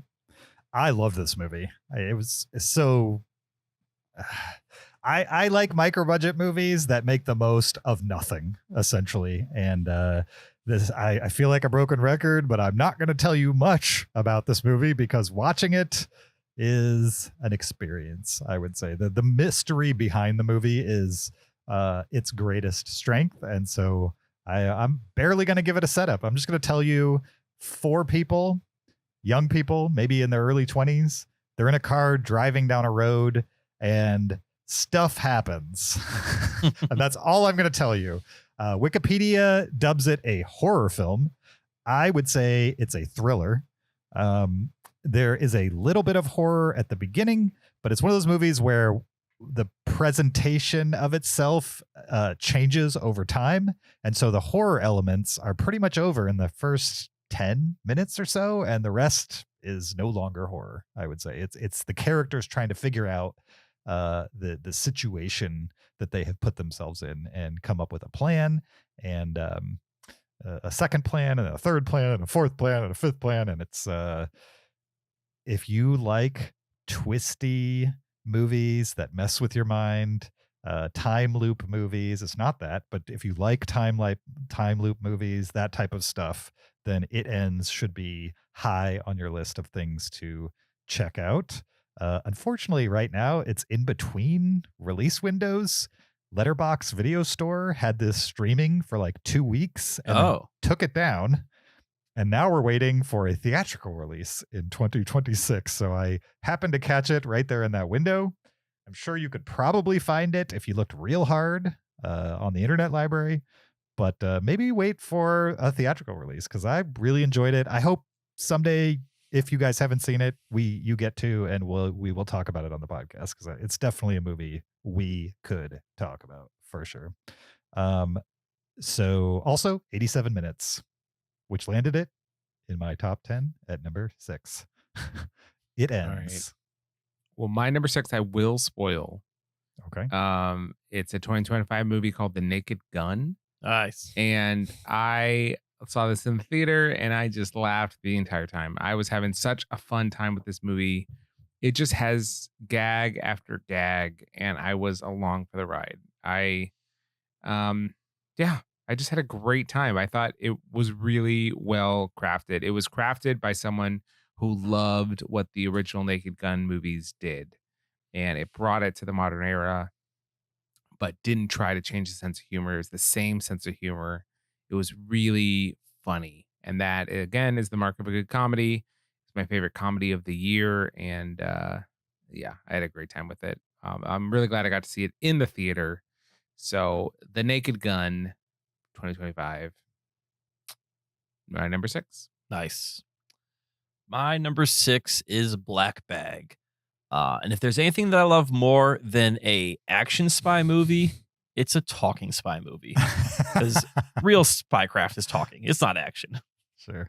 And Black Bag is 100% a talking spy movie where it's all about what information you know and what information do you know that your adversary knows that you knows, and all those different levels of spycraft. This movie is directed by Steven Soderbergh and stars Kate Blanchett and Michael Fassbender as two married British intelligence agents who don't talk shop at home. They kind of have their own separate projects they're in charge of, and even though they're married, even though they both know that they're in spies, essentially, they're not sharing information with each other. And then when Kate Blanchett's character gets accused of possibly betraying her country, Michael Fassbender is put in this bind of, am I loyal to my wife, who he clearly loves in this movie? Am I loyal to my job, my country? And how is my team going to play into this? And this movie is really a series of conversations of people just figuring out what everyone knows, what they're willing to share.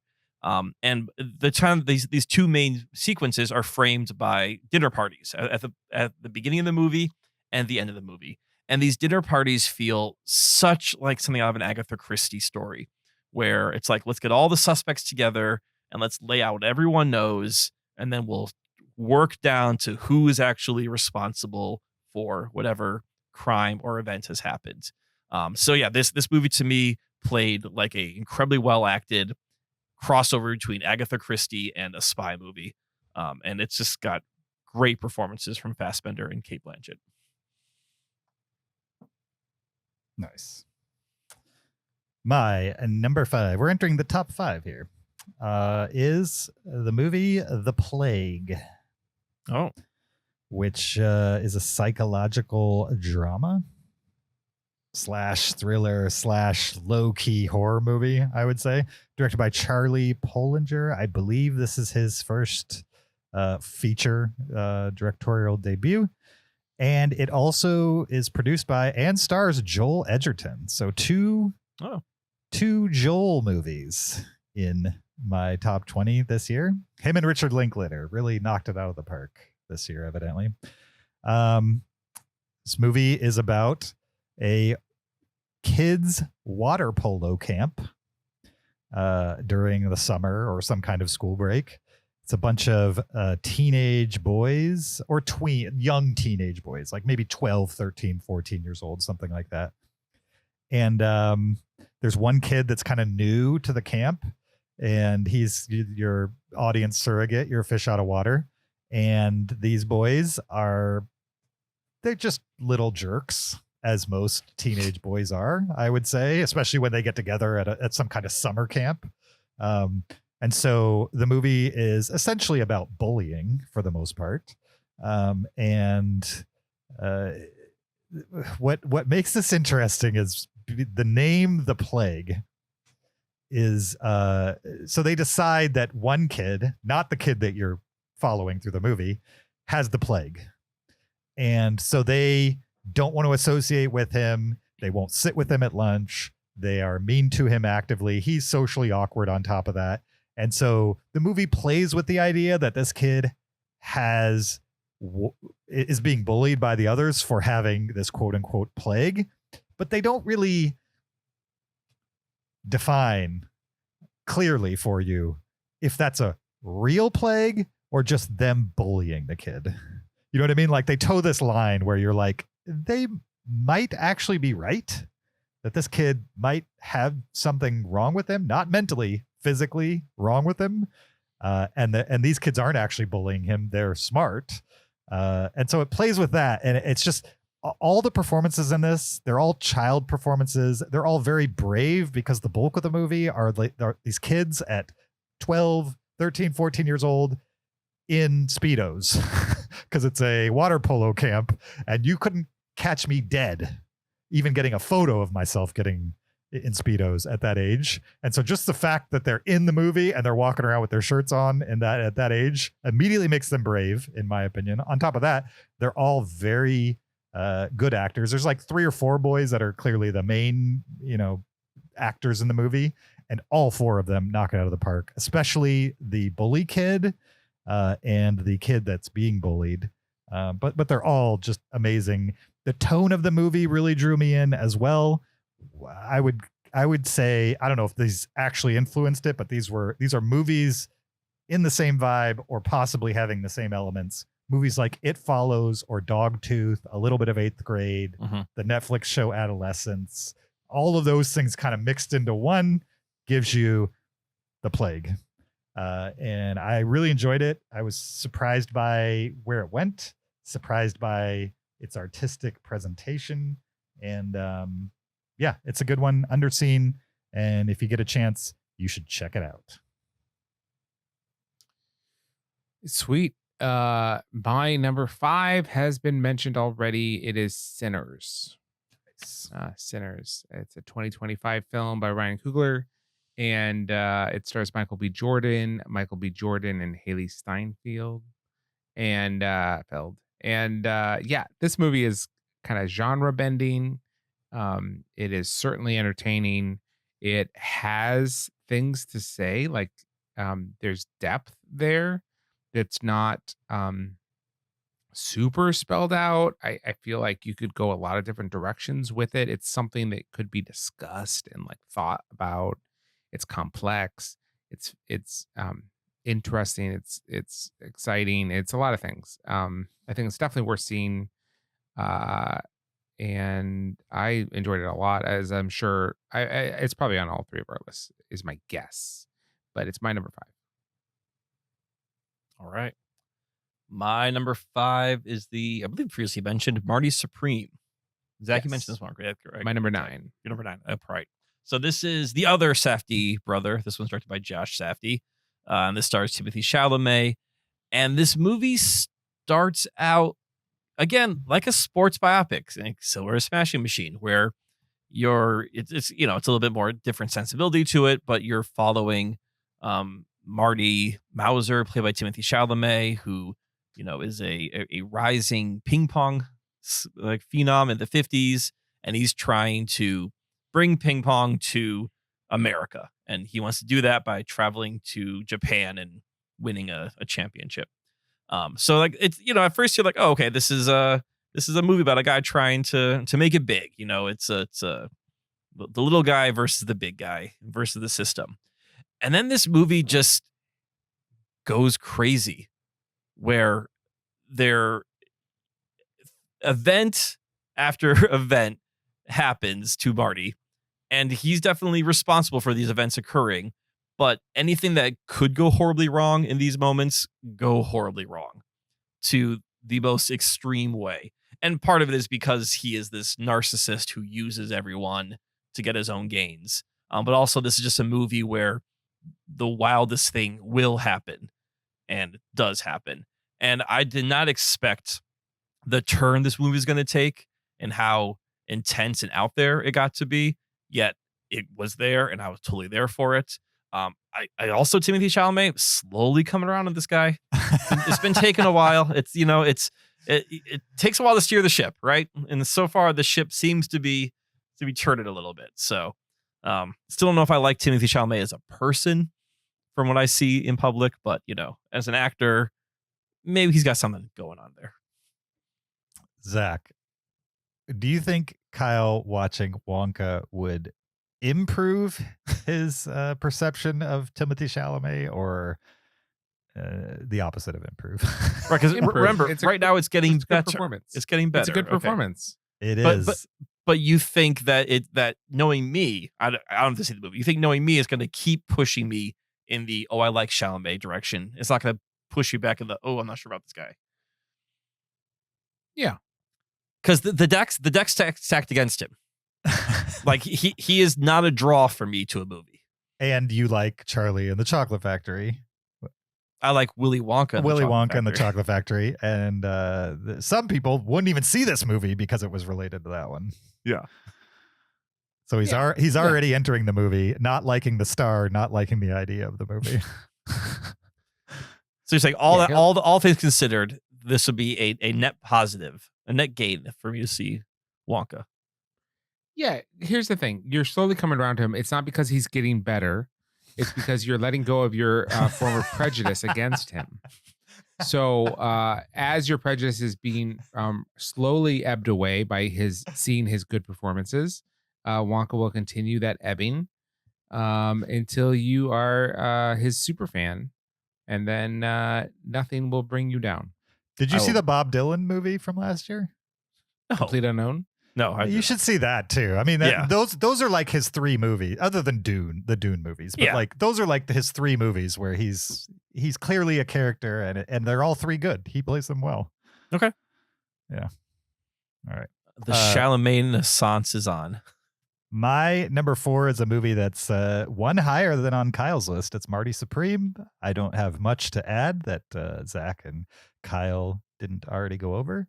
And so I would say if you need to know more about what I think of Marty Supreme, go listen to like 2 episodes ago where we got into it deep. Just know that I liked it. Number 4, Marty Supreme. My number 4 is F1: the movie. Yeah. And you know a movie's going to be good if its subtitle is the movie. Yeah. For sure. Man, I just really like this movie. It's just a well-executed sports film.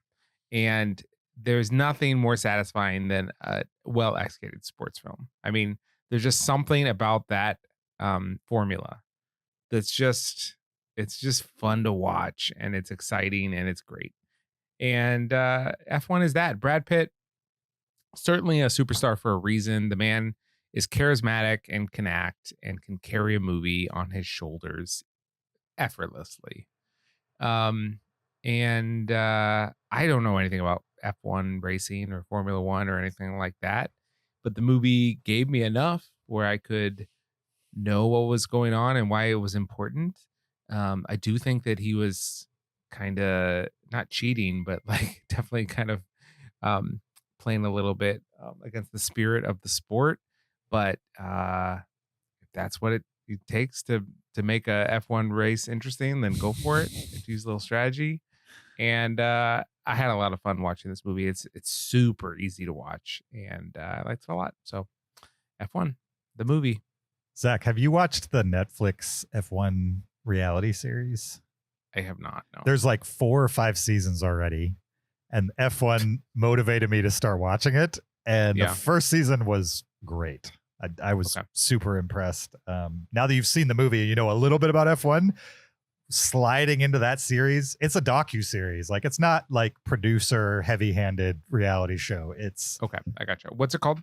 The F1 show on Netflix. I don't remember. F1: the show. Yeah. I don't remember, but if you search F1 Netflix, I'm sure it will be the first thing that comes up, probably. I do really want to see the documentary Senna about the F1 driver. I've seen that. It's good. Okay, I've heard it's good. Yeah. Yeah. Heard it's good. Yeah. It is good. Is it called Formula One Drive to Survive? Yes. It's terrible, but It's a terrible name, but it's good it sounds like a video game name.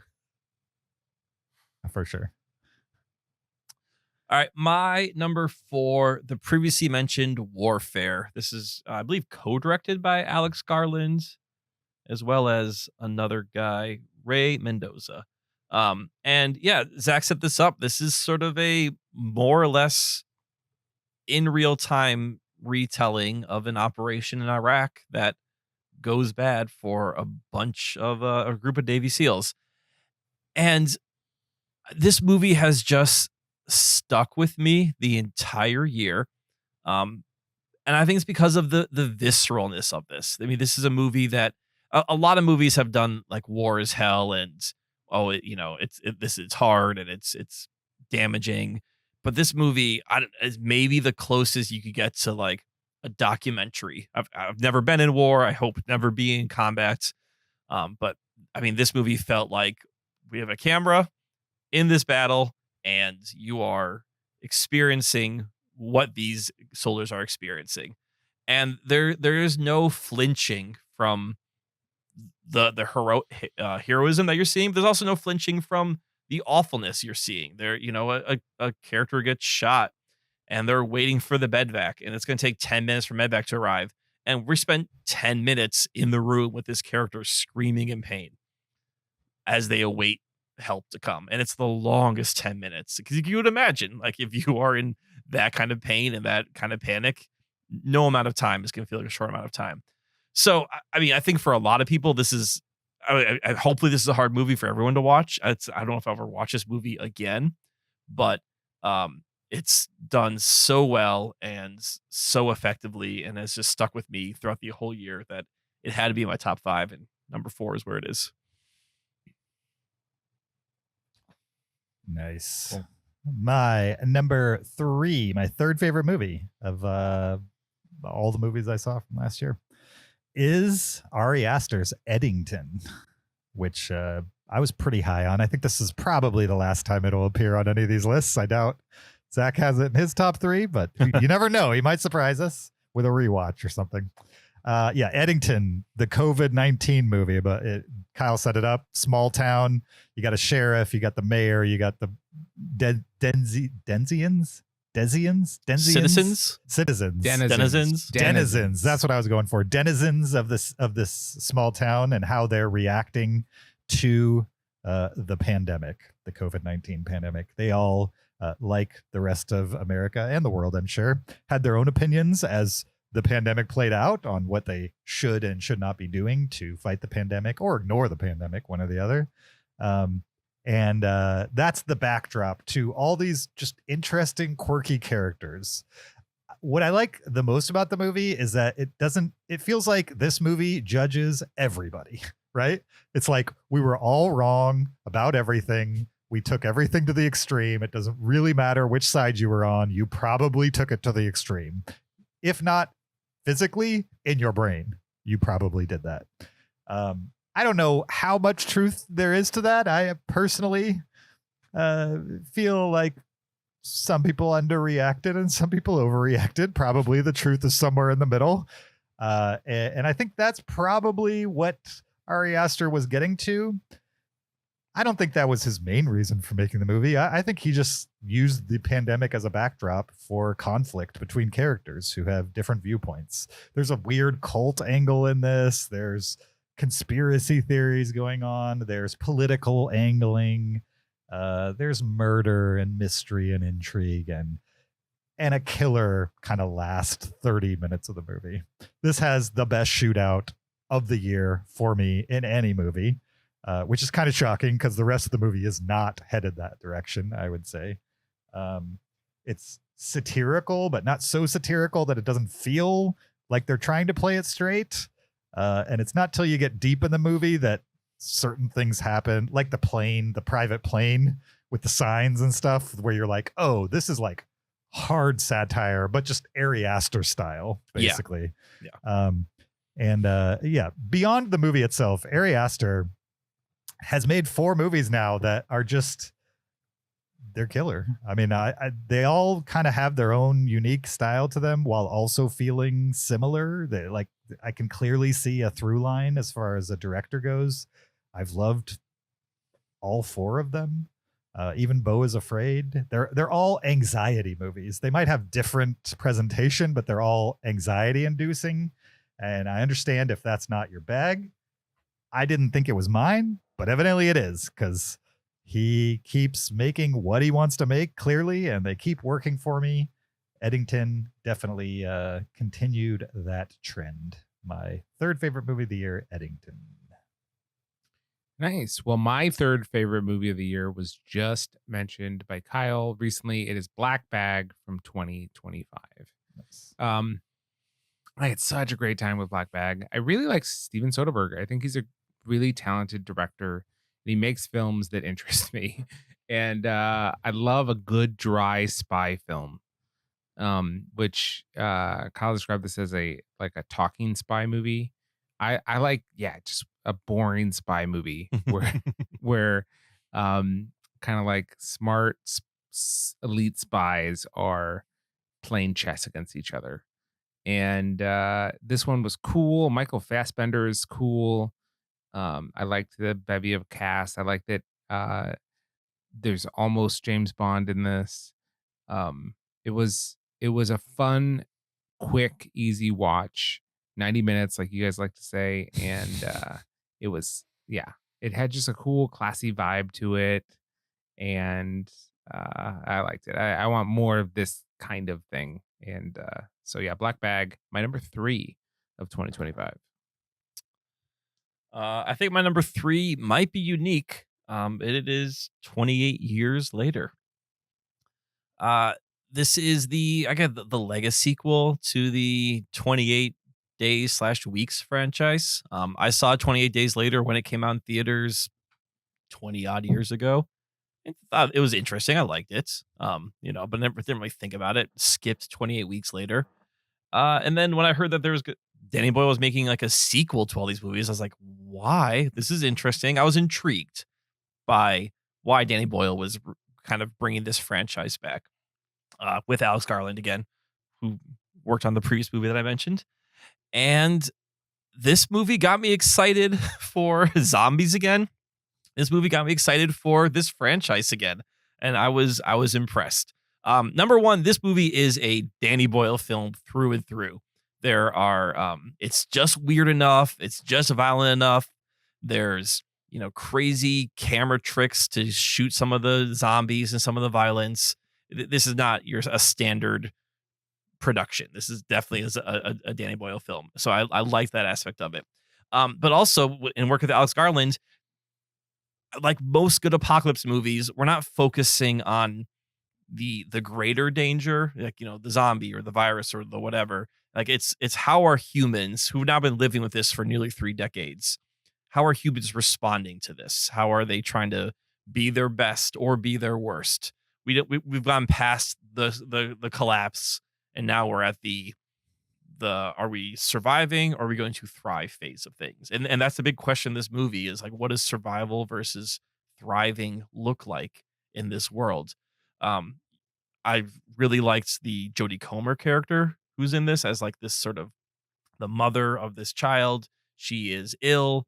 They need to find this doctor who is played by Ralph Fiennes, who like lives amongst the zombies or the infected in this weird temple of bone. Just such a interesting character to introduce to this series. And I just thought there were so many unique ideas to the genre that were being brought in 28 years later, as well as some great camera work that I'm like, okay, I like this movie and I cannot wait to see The Bone Temple, the sequel to this, to see where the story goes. Spoiler alert, I've seen The Bone Temple. Yeah, I will talk about it next week, Kyle, Yeah. but Bone Temple makes 28 years later better, I would say. Right. So I will say that 20 years later has not moved in this position since I saw The Bone Temple, but I also agree that The Bone Temple, like what 20 years later gives you, The Bone Temple builds off of so well. Like, okay, like there is thoughtfulness to this through line here. We're not just throwing ideas out there and see what happens. Agreed. My second favorite movie of the year, and this is a little dangerous because I just saw this movie literally last night. No, Saturday night, 2 nights ago. Ooh, Two nights ago. Too soon. I know it might be. Maybe my opinion will change, but I don't believe it will because my second favorite movie of last year that I watched this year is Hamnet, which a lot of people are loving. I know I'm not unique in this, and there's a reason. Hamnet is Yeah, great. I haven't got a chance to see it. Yes, it not is yet great. either. I think once you guys do get a chance to catch up with it, I have things to tell you about the movie off podcast if you want to hear them. That I'm not necessarily going to say here. Because like there's a bunch of caveats for watching this movie because of some of the content in it. And but also I don't want to say that out loud because I didn't know what the movie was about other than it's like a retelling of Hamlet or something like that. It's like a fictionalized version of Hamlet. With Hamlet as its source. And I guess the movie is that, but like my perception of what it was way off. Chloe Zhao, just keep her away from blockbuster filmmaking because she just killed this movie. If she just made these types of movies the rest of her career, I would be totally happy. It's a period piece about a family that has highs and lows to it, and it's looped in to things that I'm not going to mention.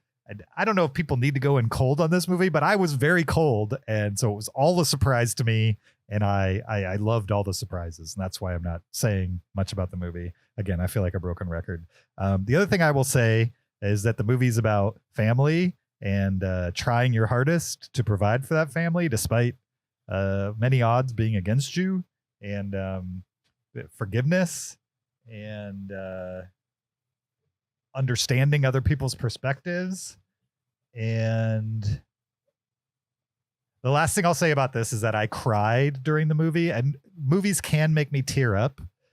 This one was like, I was very close to losing it in the theater.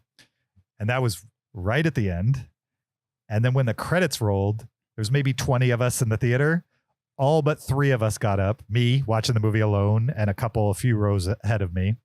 And about halfway through the credits, I realized that one of the 2 people sitting in front of me was openly sobbing through the credits. Like not momentarily, for like minutes at a time, just openly sobbing. And I just kind of sat there stunned and then walked out of the theater and then drove home and was just like, what did I just see? And it was great. I'm probably hyping it up too much.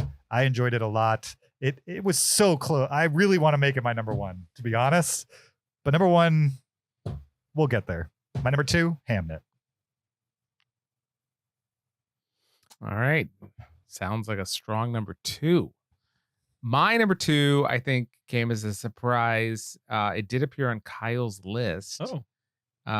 He might be surprised to see that it's my number 2 favorite film of 2025.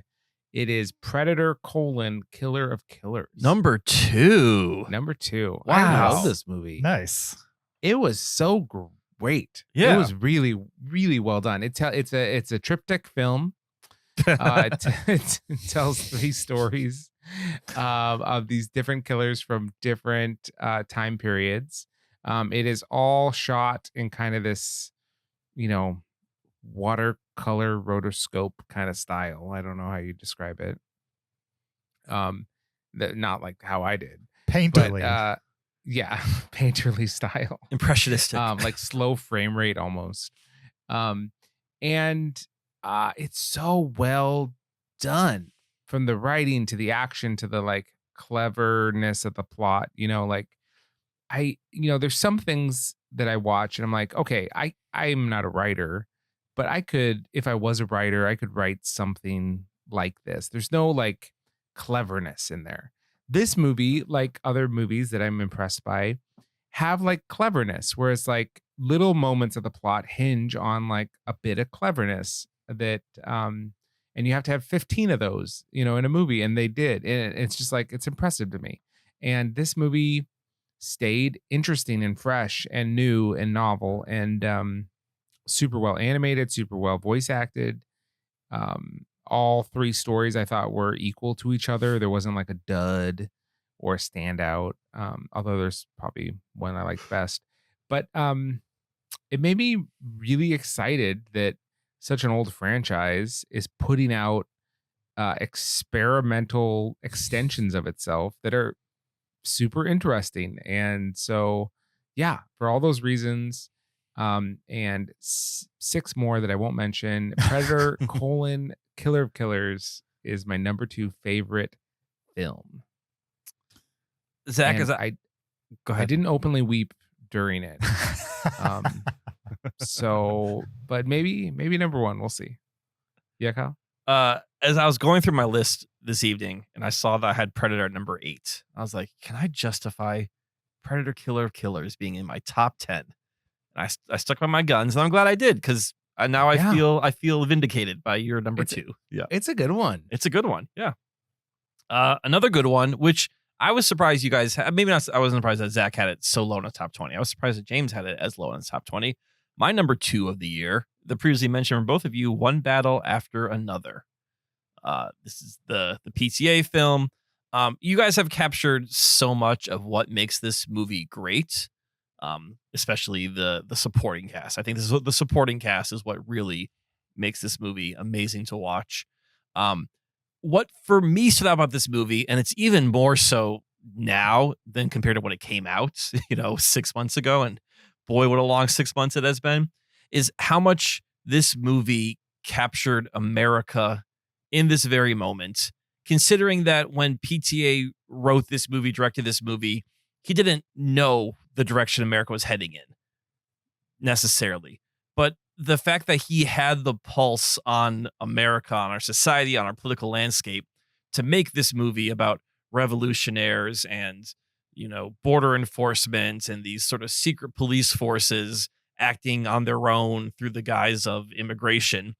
And then to be watching this movie again at the end of summer 2025, and to think about it again with what's currently going on, I was just so amazed that PTA has his pulse on America, and unfortunately can see us for our worst even when we're not at our worst, but then also presents the hope that we can be at our best at the same time.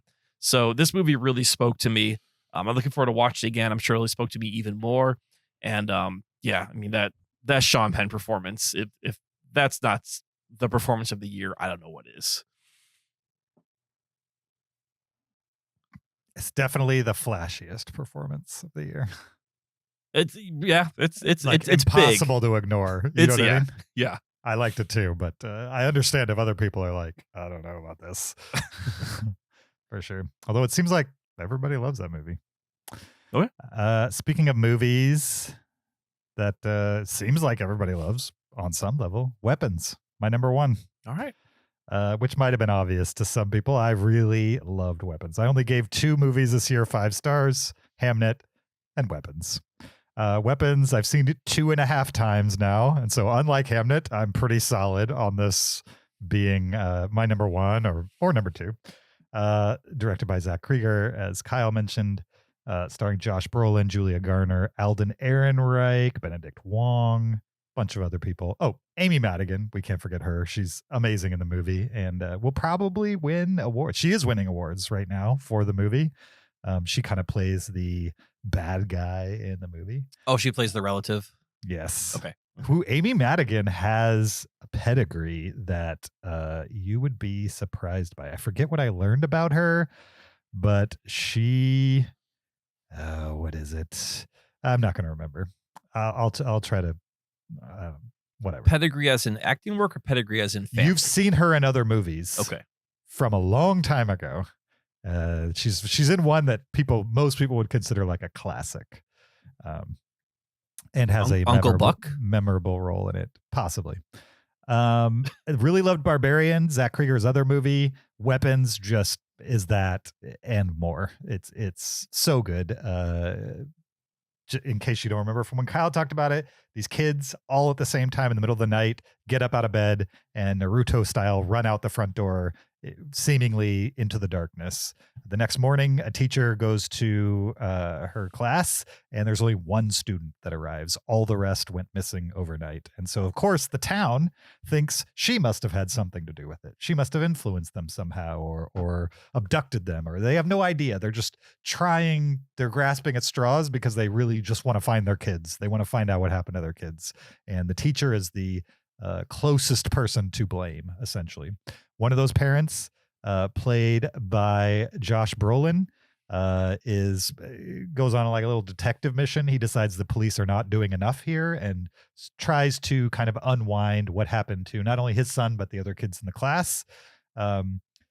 It's a lot of people who are a little self-hating, I would say. Like Julia Garner as the teacher is a little self-hating. Like everybody in the movie, not everybody in the movie, but a lot of the main characters bring their own issues to the high concept of the movie, and you get to see that play out through their personalities and kind of see them overcome it over the course of the movie. So I think there's redeeming qualities to this on some level beyond just fun horror thrill ride. But if you're just looking for a fun horror thrill ride, Weapons is the movie for you. It's odd in all the right ways. It's fast paced. It has great performances, people really chewing sceneries in the best way, and just twists that I didn't expect. And then those twists played out in all other ways that I didn't expect. It was ways upon ways upon ways that I didn't expect. And not many movies can do that, not only on paper, but also execute it in a way that is just, I can't imagine a better version of this specific movie. And for that, it had to be my number one favorite movie of last year. Zach, what's your number one? Nice. Well, my number one favorite movie of last year. Again, when you're making any type of favorite list, your number one has to be somewhat personal. It has to be subjective to the nth degree. It has to be something that captured you specifically. So I'm so excited about my number one because when I watched it, I was like, this is made for me. I just instantly was like, I'm watching a 5-star, top 100 movie for me, whatever. So my number one from 2025, The Life of Chuck. Knew it. Nice. Knew it. Just loved that movie so much. It is a triptych film told in 3 sections. Are your number one and number two triptych movies? Yeah, absolutely. I'm a sucker for the triptych. And House of Dynamite's also triptych. I mean, Weapons is told in 6 parts. Does that make it a double triptych? Yeah, it does. Shouldn't you like that more? Double triptych. Yeah. Life of Chuck. It's a little hard to describe. It's almost not worth it because it is a vibe movie for sure. But it starts and the world is just kind of shutting down. Things stop working. The internet stops working. Lights, power starts going off. It just seems like the world has run its course and it is slowly grinding to a halt. And how do people deal with that? Like what does that do to a person to see the world kind of just stopping around them? There's a melancholy to this film, but also like an eerie sense of hope and like positivity despite the melancholy, which is a sensibility that I really love in movies. Then the movie takes a hard step backwards in time, and to kind of give you a sense of like, how did we get there? And then later it'll take another step backward in time. It's like, well, how did we get to that part? And so it is a little bit of a mystery box that like throughout the movie starts explaining itself. And by the end of the movie, you have a great sense of why everything that you saw happened in a way that I find very satisfying. But I don't think it's the solving of the mystery is not the best part of this movie. It is definitely the journey. There is a very memorable scene in the very middle of the film that takes, a good 5 minute break from the plot. And for me, it is just the high point of the film. It is such an exuberant, wonderful scene that I think will lose a lot of people. I think a lot of people will see that and they're like, okay, yeah, well, where's my remote, I guess. But for me, that was a high point. And I was just like, I'm so happy that this movie has this scene in particular. It elevated the film by far. I should back up just a little bit and say this is a Mike Flanagan film, which I've never seen anything that Mike Flanagan's ever done. But I am curious about Midnight Mass. I think that I've heard that is an interesting thing. And it stars Tom Hiddleston, and he's definitely the star of the show. And Tom Hiddleston is a guy that I notoriously don't appreciate, despite everything he does, because he's really good at everything. And I've seen him on like talk shows, and he's so charming. Like he's just an incredibly nice, charming guy. And I know that he's talented and all that kind of thing. I think I have been bothered in the past by projects that he chooses. But he seems like a great guy. I really liked him in this movie. The Life of Chuck. Again, there's been a number of times in the movie or in this list that we've said, like, I'm going to tell you nothing about the movie and just go in cold and experience it. That's the proper way to watch this movie, to know absolutely nothing about what's about to happen. You run the risk of like, you have to be the type of person that would like this movie, and then you will love this movie, or you won't like it at all. Like going in dry into this movie is a coin flip depending on who you are. But if anything I said sounds intriguing to you, then maybe you'll like it and go in cold. For me, it's a special, unique kind of magical movie. So The Life of Chuck, my number one of 2025. Nice. It Nice. also stars Chiwetel Ejiofor.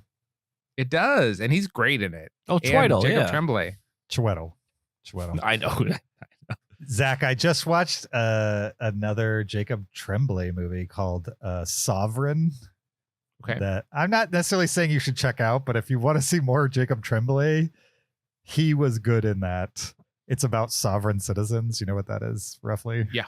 Yeah. Totally. I didn't know they made a movie about it. They made a movie about it. He plays the son of a sovereign citizen, played by the guy from Parks and Rec, the meat and potatoes guy. Oh, Ron Swanson. Yeah, it's a drama. It's not funny at all, but it was interesting seeing him as a teenager acting. I know he's in Life of Chuck as well, but in Sovereign, he's having to do some hardcore acting, I would say. Sounds great. Zach, any updates on Jacob Tremblay's Twitter? Anything recent you want to share? No, I haven't been seeing updates lately. He's almost I'm of not sure. age. Exactly. You can also admit to the fact you follow him on Twitter now. No, his parents manage his account. It's just his publicity account. I know. Oh, he doesn't make like normal tweets. They're all just plugs for things. No, it's like I went to this red carpet and I got to meet my hero, those kind of things. Riveting.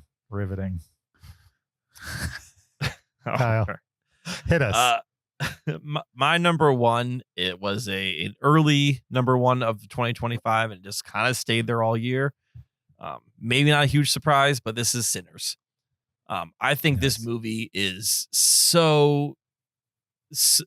so everything, but like it's cinematic is the best word to describe it. This movie is big, it is bold, it is so colorful. It's telling a story that takes place over 24 hours, but this story has been taking place for generations. This story's been taking place for centuries, and we're just seeing one telling of this story in this one moment. I had no idea this was a vampire movie going into it. I really went into this movie so cold that when it took that turn, I was on board with it and completely surprised. But this being Ryan Coogler, it's not just about vampires, right? It's and Zach, you mentioned this, like there's a lot of themes here, and it's very much open to interpretation. So is it about white supremacy? Is it about assimilation? Is it about right, black wealth being taken? Is it about all those things? Yes. Is it about none of those things? Possibly. Like this movie has so much going on that anyone can really watch this movie and get something out of it. On top of that, it's Ryan Coogler and Michael B. Jordan. Give me a movie where they do a bad job in it. Those two work together so well. In fact, we get two Michael B. Jordans in this movie, who are both. I mean, his take on each character is great. The supporting cast, you mentioned Haley Steinfeld, Delroy Lindo as like this alcoholic musician wants to join them. The main kid, who I can't think of his name on top of my head, but he's sort of the main blues singer. He was a revelation. I just spent the entire time of this movie slack-jawed by how amazed what I saw on screen, and every turn it took, I was on board with, and I wanted to see where it went. Even has like a violent finale to it, which just felt like cathartic for these characters and these filmmakers to say, we got some feelings, let's just get it out right here.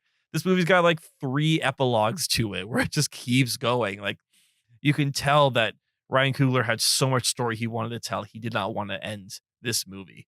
And I really think this will be his movie he's known for going forward. Obviously interesting. More than Black Panther and Creed. Oh, definitely more than Creed. Black Panther maybe, but I think this is really a defining movie for Ryan Coogler to make something original, right? I mean, obviously he was making like Fruitvale Station. That's true. But that was small. Black Panther, great movie. That's a property. Creed, great reboot. That's a property. Sinners, this is completely new. And I think a lot of the ideas he's had in those other movies, he can actually now put on screen here into like, this is the movie I want to make. He has the cred to make a vampire juke joints, period piece about blues singers, which on paper sounds insane, but in presentation, it's my number 1 movie of the year. Nice. Also, he made history with it. He signed that contract. He gets it back in 25 years, which is insane. Yeah. Oh yeah. No, I always thought about that movie. One Night in Miami, and I can't remember the singer's name, and he says, "I don't want a piece of the pie. I want the recipe." Yeah. And I feel like Ryan Coogler's like, I don't want a piece of the pie. I want the recipe. I own this. This is mine. Yeah. I mean, I can only imagine Christopher Nolan read that and thought, wait, I can ask for that? You can do that? I would have been asking for that a long time ago because they probably give it to him. You know what I mean? Yeah. 100%. Yep. Yeah. Yep. All right. That was our top 20 of 2025. A couple little tidbits before we get out of here. We're going to talk our honorable mentions, a few regrets, some documentaries we may have enjoyed over the year, and our biggest disappointments. Starting with honorable mentions, I'll just run through my list real quick. If I Had Legs, I'd Kick You, which is about motherhood and the expectations of motherhood, and is short of like Uncut Gems, Marty Supreme, like safety anxiety movies. This fits in that lane, but like in a low-key motherhood is stressful kind of way. And I enjoyed it for that. Frankenstein, Guillermo del Toro's Frankenstein, which Kyle mentioned, I liked a lot. Pillion was a great drama about gay submissive relationships, and definitely a movie not to watch with the kids, but a really good drama starring Alexander Skarsgård and another person that I'm forgetting his name. Less higher profile than Alexander Skarsgård. A House of Dynamite, the aforementioned, I really enjoyed that one. Die My Love, Lynn Ramsey's movie with Jennifer Lawrence and the most recent Batman. And really liked that movie. Very experimental, weird, harsh movie, but she was really good in it. If you liked Mother, Die My Love, not the same movie for sure, but similar Jennifer Lawrence movie in my brain anyway. The Toxic Avenger, which I've never seen the original Toxic Avenger, but I really had fun with this movie in the movie theater. I saw it with fans who clearly love the original, and they had a fun time watching it, and I bought into the fun, and it was fun. I don't know if everybody would have the same result watching at home alone, but I enjoyed it. The Naked Gun, you guys loved it. I liked it as well. Echo Valley, which is about addiction, stars Julianne Moore and Sydney Sweeney. Right, Julianne Moore and Sydney Sweeney. It's about drug addiction and forgiveness and child-adult relationships, I would say. It's good. Mountainhead, which is a comedy that Kyle and I talked about. Nope. No? Who did I talk to about? Was that a Logan thing or was that a Zach thing? Not me. Or That's somebody a Logan else. thing. Maybe we didn't talk about it on the podcast. I'm Anyway, not. Yeah. Yeah. Mountainhead is a satirical comedy about billionaires, essentially, who get together on a mountain and during a pandemic and make decisions that affect the entire world from a chalet up in the mountains. It was funny and good. Palestine 36, which is about a war in Palestine in 1936. I forget which one. It's been a minute since I've seen this movie, but it was pretty good. I liked it. And somehow manages to skirt kind of like current political situations, but also have a comment on it. And I liked that part of it. Roofman, which is kind of a dramedy that Kyle and I talked about a lot. I liked that one. Ballerina, which I hope will be on like Kyle's honorable mentions at least. Ballerina, kind of like Ballerina better than John Wick 3. Maybe 4. I don't know. It's good. Ballerina was good. It's good. Yeah. I liked it. Late Shift. I'm almost done. Late Shift. Foreign film. I forget where. Sweden, Belgium, something like that. Literally about a nurse. Her one shift at night. Nothing extreme happens over the course of the night, I would imagine. But man, that movie gave me a solid respect of working nurses. I would say she's not even like a emergency room nurse. She's just I get there and I make my rounds kind of nurse, and like all the very realistic challenges of a nurse. I'm curious what Julie would say about this movie, like how authentic it is. Felt pretty authentic to me, but or maybe it's the kind of movie where she would watch it and be like, I don't want to live. I live this every night. You know what I mean? I don't want to live this. I don't know, but it intrigued me. I like that movie a lot. Mickey 17. Hold on. Have you watched The Pit? No. It's not intense. I haven't seen The Pit, but I've heard The Pit is intense. Late Shift, not intense. Kind of intense, but not from what I understand, The Pit intense. Okay. Mickey 17, which nobody mentioned, but I liked quite a bit. It's a Bong Joon-ho movie, his follow-up to his Oscar-winning effort. I liked it. It's weird and a very messy movie, and I like those movies, and so Mickey 17. Still an honorable mention to me. 28 years later, honorable mention. Warfare, I liked. It's so realistic that I kind of can't watch it again. Yeah. It's like, it's one of a handful of fictionalized real-life movies that just, it's almost too real. The dude screaming in pain for like 2 hours, I just can't listen to it again. But I respect it. I totally respect it as a one-time watch movie. Life of Chuck, I liked a lot. Predator, Killer of Killers was better than Badlands, but Badlands has its merits. Companion, I liked. And that's it for my honorable mentions. What do you guys got? Nice. I'll just say I really like Sisu Road to Revenge a lot. Weapons was really good. I didn't love it, but there's a lot to love about it. The Smashing Machine, I'm just mentioning the ones that were on your list that I do actually care about. The Smashing Machine was great, well acted, everything you guys said about it. What about you, Kyle? Yeah, my 21 through 26 are all like blockbusters that just fell outside, but I think are super fun. Predator Badlands had a really good time with.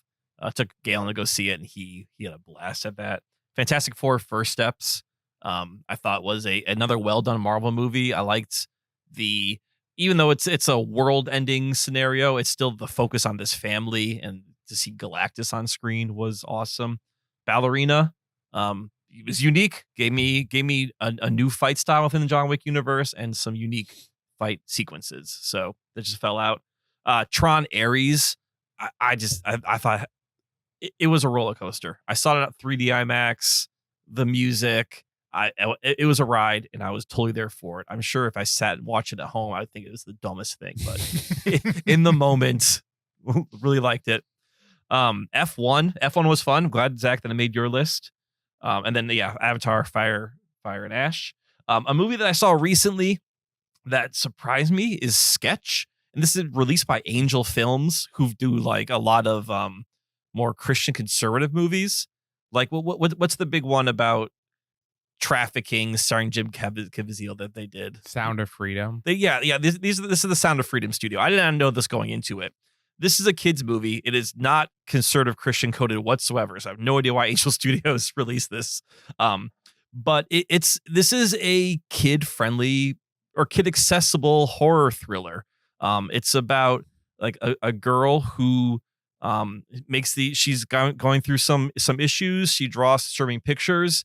There's a magical lake that brings her drawings to life, and a group of kids need to figure out how they're going to defeat these drawings. But it's literally like the drawing. So if she drew a monster in crayon, it's a monster in crayon that rises out and attacks them.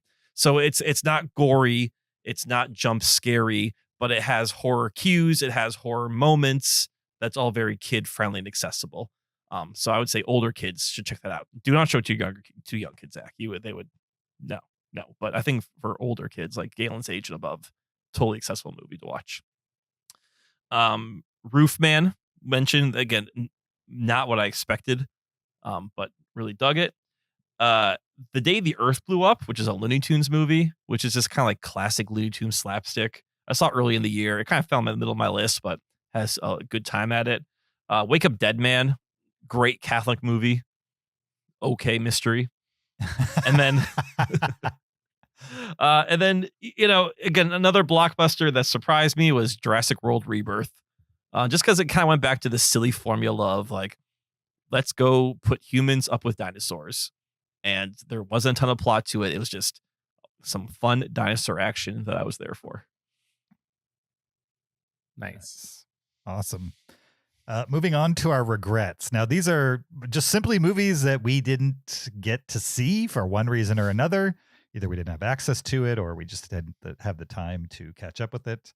These are movies that we wish we had been able to see before we make this list, because there's a chance in our brains that they may have cracked the list.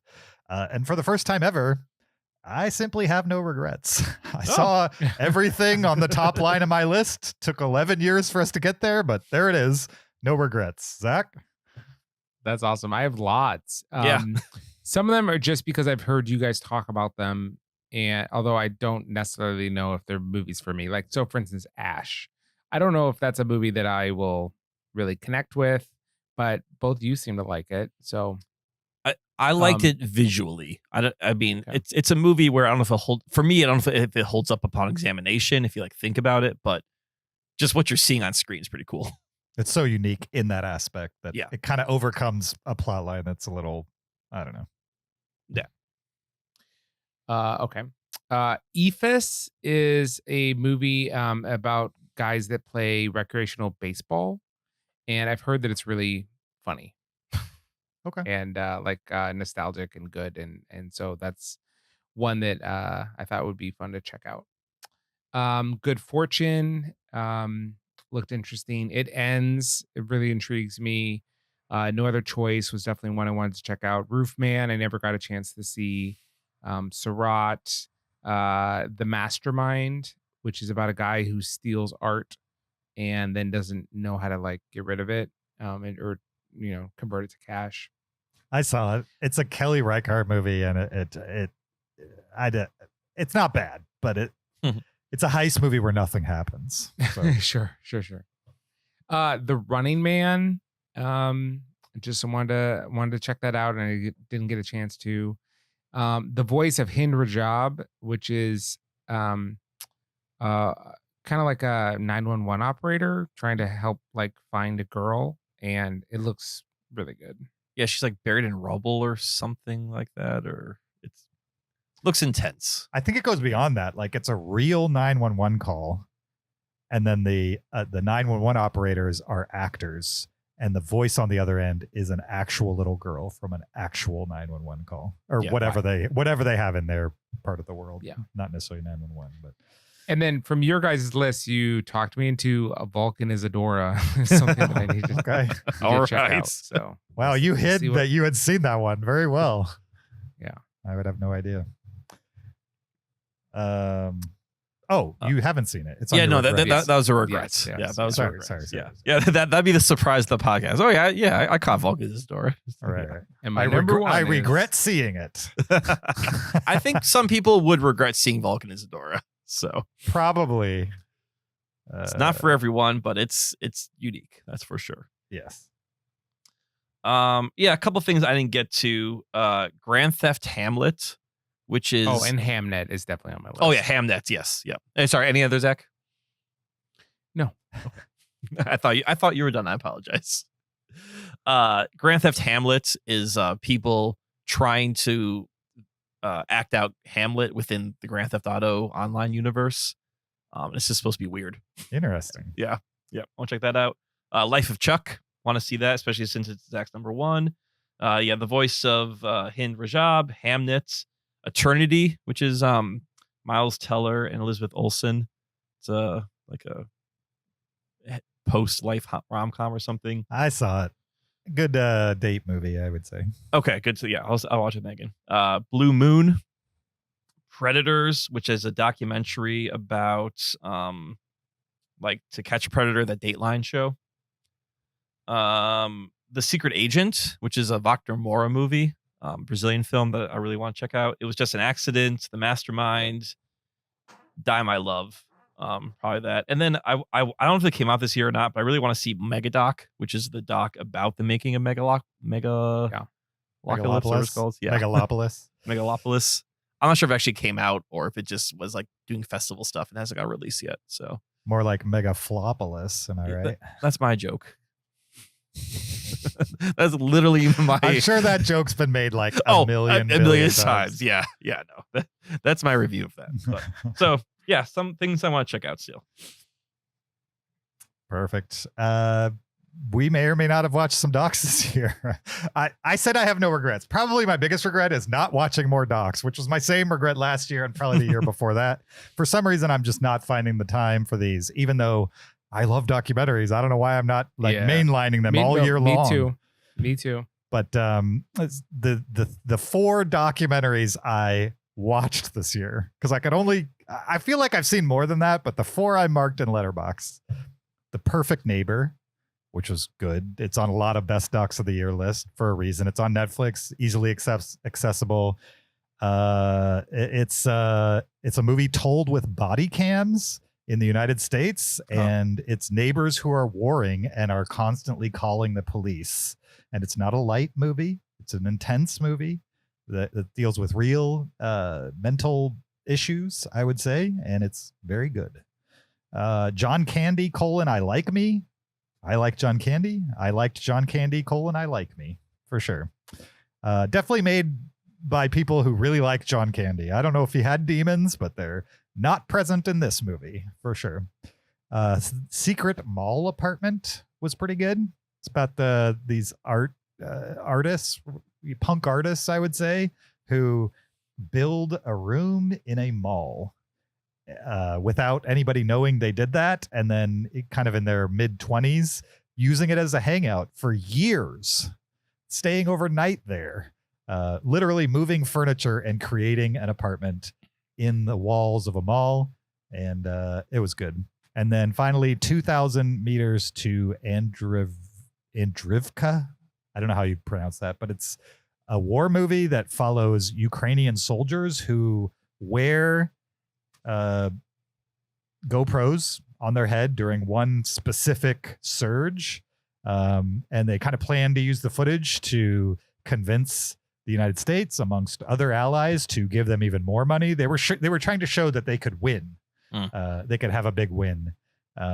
And instead, this footage is used to make this documentary. And it's, if you like war movies, if you like, what's that Iraq war documentary, Zach, that everybody points to? The Armadillo, and then there's another one. I know you've seen it. Restrepo. If you like those types of movies and you want to see one of a recent war tragedy, 2,000 Meters to Andrivka is really good. Also, man, drones are brutal. I mean, like it's the first war, I guess, that we've really seen where drones are like just heavily used. Yeah. And I just cannot imagine fighting in an environment where you're not fighting humans. You're fighting things that are dropping bombs in the air from like 10 feet above you. You know what I mean? And it can spy on you. It can see you and just drop the bomb perfectly. How do you fight that war? It's insanity. And the movie really affected me. It's very good. Those are the docs I saw. I have a short list of ones I also want to see, but we can talk about that later. Sure. The only doc that I really liked that I watched this year that I'll talk about is Predators. That is the one that Kyle name dropped. It's about the To Catch a Predator phenomenon, and then the vigilante YouTube channels that do it, and then now Chris Hansen has like his own channel where he produces like other like new versions of To Catch a Predator, basically. And so it just like explores that phenomenon and I found it to be very interesting and compelling. I think it's definitely worth a watch if you're at all interested. And they interview Chris Hansen on it, so he's in the documentary. So that's a plus. And so Predators, definitely worth a watch. That was a 4-star movie for me. I only saw one documentary this year, but I really liked it. It's called Come See Me in the Good Light. Meg actually recommended it to me because she listens to Tig Notaro's podcast, and Tig Notaro is the executive producer on this documentary. And it's about the life of Andrea Gibson. And Andrea Gibson was a slam poet, was considered like a rock star of slam poetry and of spoken word. And this movie is about their battle with cancer, and then how they and their partner come to terms with the ups and downs of this battle and what it could do to their lives. And it's a really touching documentary. It's it's about love and about loss, but it's about acceptance and trying to find the good in situations. And it made me realize that I don't dislike slam poetry. I dislike bad slam poetry. You've only heard like the college age version of it. Probably. I've only heard crappy slam poetry. Yeah. So then I heard Andrea Gibson like, I this is still not my favorite, but like she's phenomenal. Yeah. They're pretty incredible at this. So yeah. Nice. So it's definitely worth checking out, and it's not as depressing as it sounds, though. It's not uplifting either. I need to catch up with that one. It has a 4.1 on Letterboxd, which is about as high as movies get, I would say. Yeah, it's got a lot of 5-star reviews. So yeah. Definitely. A few that you guys hadn't mentioned, just to bring it to your attention. Afternoons of Solitude is supposedly really good, about bullfighters in Madrid. Cover Up, which is, I believe, on Netflix. It's about a reporter and like his career and a bunch of other stuff. And The Alabama Solution, which is about Alabama's death penalty process and issues with it and stuff like that. So I want to see those. I think those might have cracked a list on some level. There's one more that I don't know if you guys have heard of, called Stolen Kingdom, and it's about Walt Disney in Orlando. Interesting. And specifically people who sort of try to break the rules at Walt Disney and go in places you're not allowed to go. What's it called? It's called Stolen Kingdom from 2025, directed by Joshua Bailey. Interesting. All right. So that was our favorite things about 2025, but there were some disappointments as well. I don't know why we always end this episode with disappointments, but we do. It's not a downer. Disappointments don't necessarily mean bad movies. They're just movies that we had an expectation for one reason or another, and it probably didn't meet that expectation. And this is why, essentially. In the Hangover episode, we'll go through movies we consider bad. This list doesn't necessarily have to be a bad movie, but it might be. Some disappointments for this year for me was Paddington in Peru, which is the sequel to Paddington 2, which Paddington 2 is a 5-star movie for me. I've seen it like 3 or 4 times. It's a comfort movie at this point that I feel like I could put on at any time and it would lift my spirits. Paddington in Peru, perfectly fine children's movie, maybe even above average. It just happens to come after a movie I absolutely love. And so it felt thin and a little less magical, but it was still charming. It just wasn't Paddington 2, and so it was a disappointment. Tron Ares, I loved the soundtrack. Clearly, Nine Inch Nails, the whole movie played like a Nine Inch Nails music video, which was fun, but I'm not sure made for an actual good movie because the plot kind of sucked, in my opinion, or was a little too predictable, expected, I guess. On top of that, the visual it had going for it the most is the idea of like Tron in the real world, and I felt like that was kind of undercooked, save for like the short light cycle sequence. I feel like they didn't really do much with it short of that. And there weren't really any characters that I could get behind, and also it's a sequel to Tron Legacy, which I loved. Top 100 movie for me, and so maybe it's impossible to, one up that movie for me, for better or for worse. But I know one thing, Tron Ares did not do it. Definitely did not one up Tron Legacy. Superman, which was on Zach's list. I didn't love that movie. I didn't hate it either. It just felt like incomplete storytelling, felt very fan servicey. By the time it was over, short of the performance of Mr. Stupendous or whatever his name is, Mr. Wonderful. There wasn't much in that movie for me that lasted in my brain. And finally, Mission: Impossible M-, The Final Reckoning. I'm not going to say the Mission Impossible series went out with a whimper, but it definitely didn't go out with a bang, in my opinion. And that's unfortunate because I like a good deal of the Mission Impossible movies. And it's sad that the last one is so underwhelming, in my opinion. Those are my disappointments. What did you guys have? I'm going to mention 2. First is highest to lowest. I was a big fan of High and Low, and I was so excited for this, Spike Lee, Denzel Washington movie. James, you've seen it. It's not good. So it's so not good in such unique ways too. It's so oddly bad. It's oddly bad. It's like quirkily strange. A woman finds out her son is kidnapped, and she's just like, oh, wow. It's just there's a lot to not be excited about in this movie. It just seems like a huge miss. There's a rap battle in it though. It's featuring Denzel Washington. It's the rare confidently bad movie. Yes. Like you can really see in the movie, Spike Lee thought he was really cooking with this one. It's not cooking for sure. Yeah. And then the other is Snow White and the Seven Dwarfs. This movie was so bad, and it didn't. There's no reason it had to be. It didn't have to try very hard to be fine. You know what I mean? But it like tried really hard and came out with bad.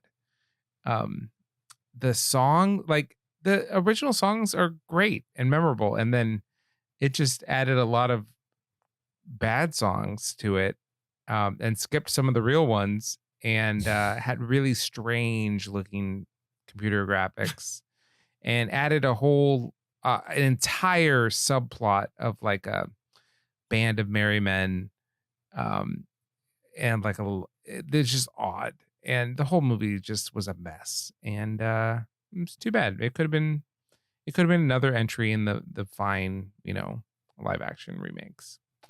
That's really it.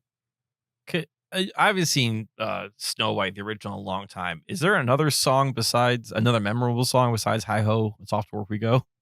Yeah, for sure. Like what? I believe you. I can't think of any of them. Well, there's quite a few. There's the one where they're all singing and dancing, in the I'd have to look it up, but okay. There's the first one where she's singing by the well. Yeah. And then they're all singing and dancing. They do the soap. They have to like wash up for dinner or whatever. Whistle While You Work is like a very famous song. Whistle While You Work. That's okay. That's the other one. There you go. All right. Someday My Prince Will Come. If you watch the movie again, you'll be like, oh yeah, I know all these songs. They are like classic Disney songs for sure. Yeah. I mean, it's probably been 30 odd years since I've seen Snow White. So yeah. I understand. All right. A couple of ones that disappointments. I'm gonna come in hot. My first one's my number 18, Smashing Machine. This is in my top 20, number 18. It was a good movie, but with that name Safdie, I was just expecting more. So still like the movie, but definitely was less than what I was expecting from it. And that's probably why I was at 18 and not possibly higher. James, this is on your list, but Mickey 17, just way too many ideas, way too much going on, a little heavy handed. I fell asleep during like the climax of this movie because it was just like, what is happening here? So I don't know about falling asleep, but I accept all the other criticism. Okay. I mean, I would not argue for that movie as far as what you're saying.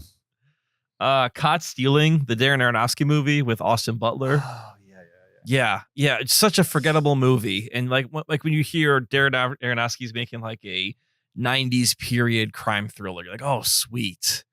And then he just gave you like the most basic movie you could get. Spinal Tap Stonehenge, The End Continues. Yeah. Way too much Elton John. Way too much Paul McCartney. Not enough poking fun at the band. So I would have never guessed that Kyle would be the least hot on Spinal Tap 2 of the three of us. Yeah. It feels right up the alley of the first movie to me. Not at all. It for me, it missed the mark so much of the first movie. Interesting. So, yeah. That is so interesting. And then finally, The Old Guard 2. I really like The Old Guard. I thought The Old Guard was original and fresh and had great action and a great world. And The Old Guard 2 was boring and the action was rote and the world building was half a movie. And I don't really care about Old Guard 3, to be honest. Like, I was excited for Old Guard 2 after seeing Old Guard. I'm not excited for Old Guard 3 after seeing Old Guard 2. So are they definitely making a 3? The movie set up that there's going to be a 3. It's a half a movie. You know, it leaves you on a cliffhanger. Sure. But if they never make an Old Guard 3, I'm going to be okay with that. Okay. Definitely. All right. That was our biggest disappointments of the year. Hopefully this episode was fun to listen to. Thank you for listening to episode 714. We appreciate your listenership as always. Before we go, we need to remind you there's a video version of the podcast on YouTube. We've got a Patreon. Go check that out. Leave us an Apple Podcast review if you haven't done so yet. 5 stars only. Send us an email, heyguys@cinereelists.com. Links in the description to all those things. Also, right now, if you have your own top 20, top 10, top 5, top 100, whatever, however you want to do it, rank them. Send them in to us. heyguys@cinereelists.com. Again, email in the description. If you send us your list, we will include it in the listener aggregate top 10 list. Do we do top 10s or top 20s with the listeners? I don't remember, Zach. Do you remember? We do top 20. Top 20 list for the I listeners? take top 20s and then I usually make a top 10. Gotcha. Regardless, send us your favorite movies of the year ranked, and Zach will include it in the list. The more listeners we get to do this, the better the list is going to be. And every year, you guys come up with a couple movies that we've never heard of. We love it. Also, it's just fun to see what you guys were digging for the year and compare it to our own list. So if you have a moment between now and January 31st, put your thoughts on paper. If you've never made a list before, this is a great exercise. It's super fun.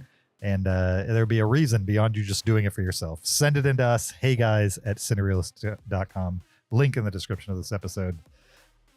Also, you can follow us on social media, TikTok, Facebook, Instagram, or Twitter @Cinereelists, or follow me on my personal Letterboxd or Blue Sky account @YoJRB. You can follow me on Twitter or Letterboxd @Shaban. You can find me on Letterboxd @PeterSKB. We will be back next week with 28 Days Later, the Bone Temple. Little, side. It's going to be a mini episode where we just talk mostly spoilers about the movie. And then the week after that, February 1st or shortly thereafter, will be the 2025 Hangover. Send in your lists. We appreciate it. And we'll see you guys there. Until then, keep it cinereal.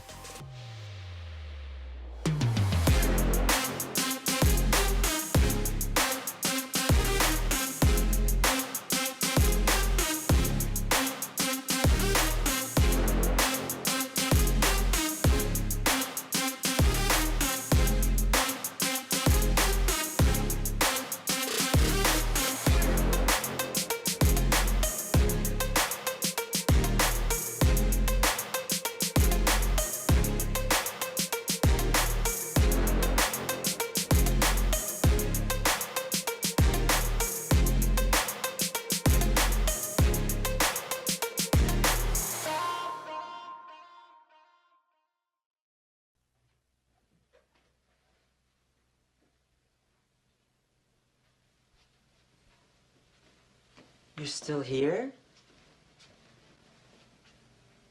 It's over. Go home. Go.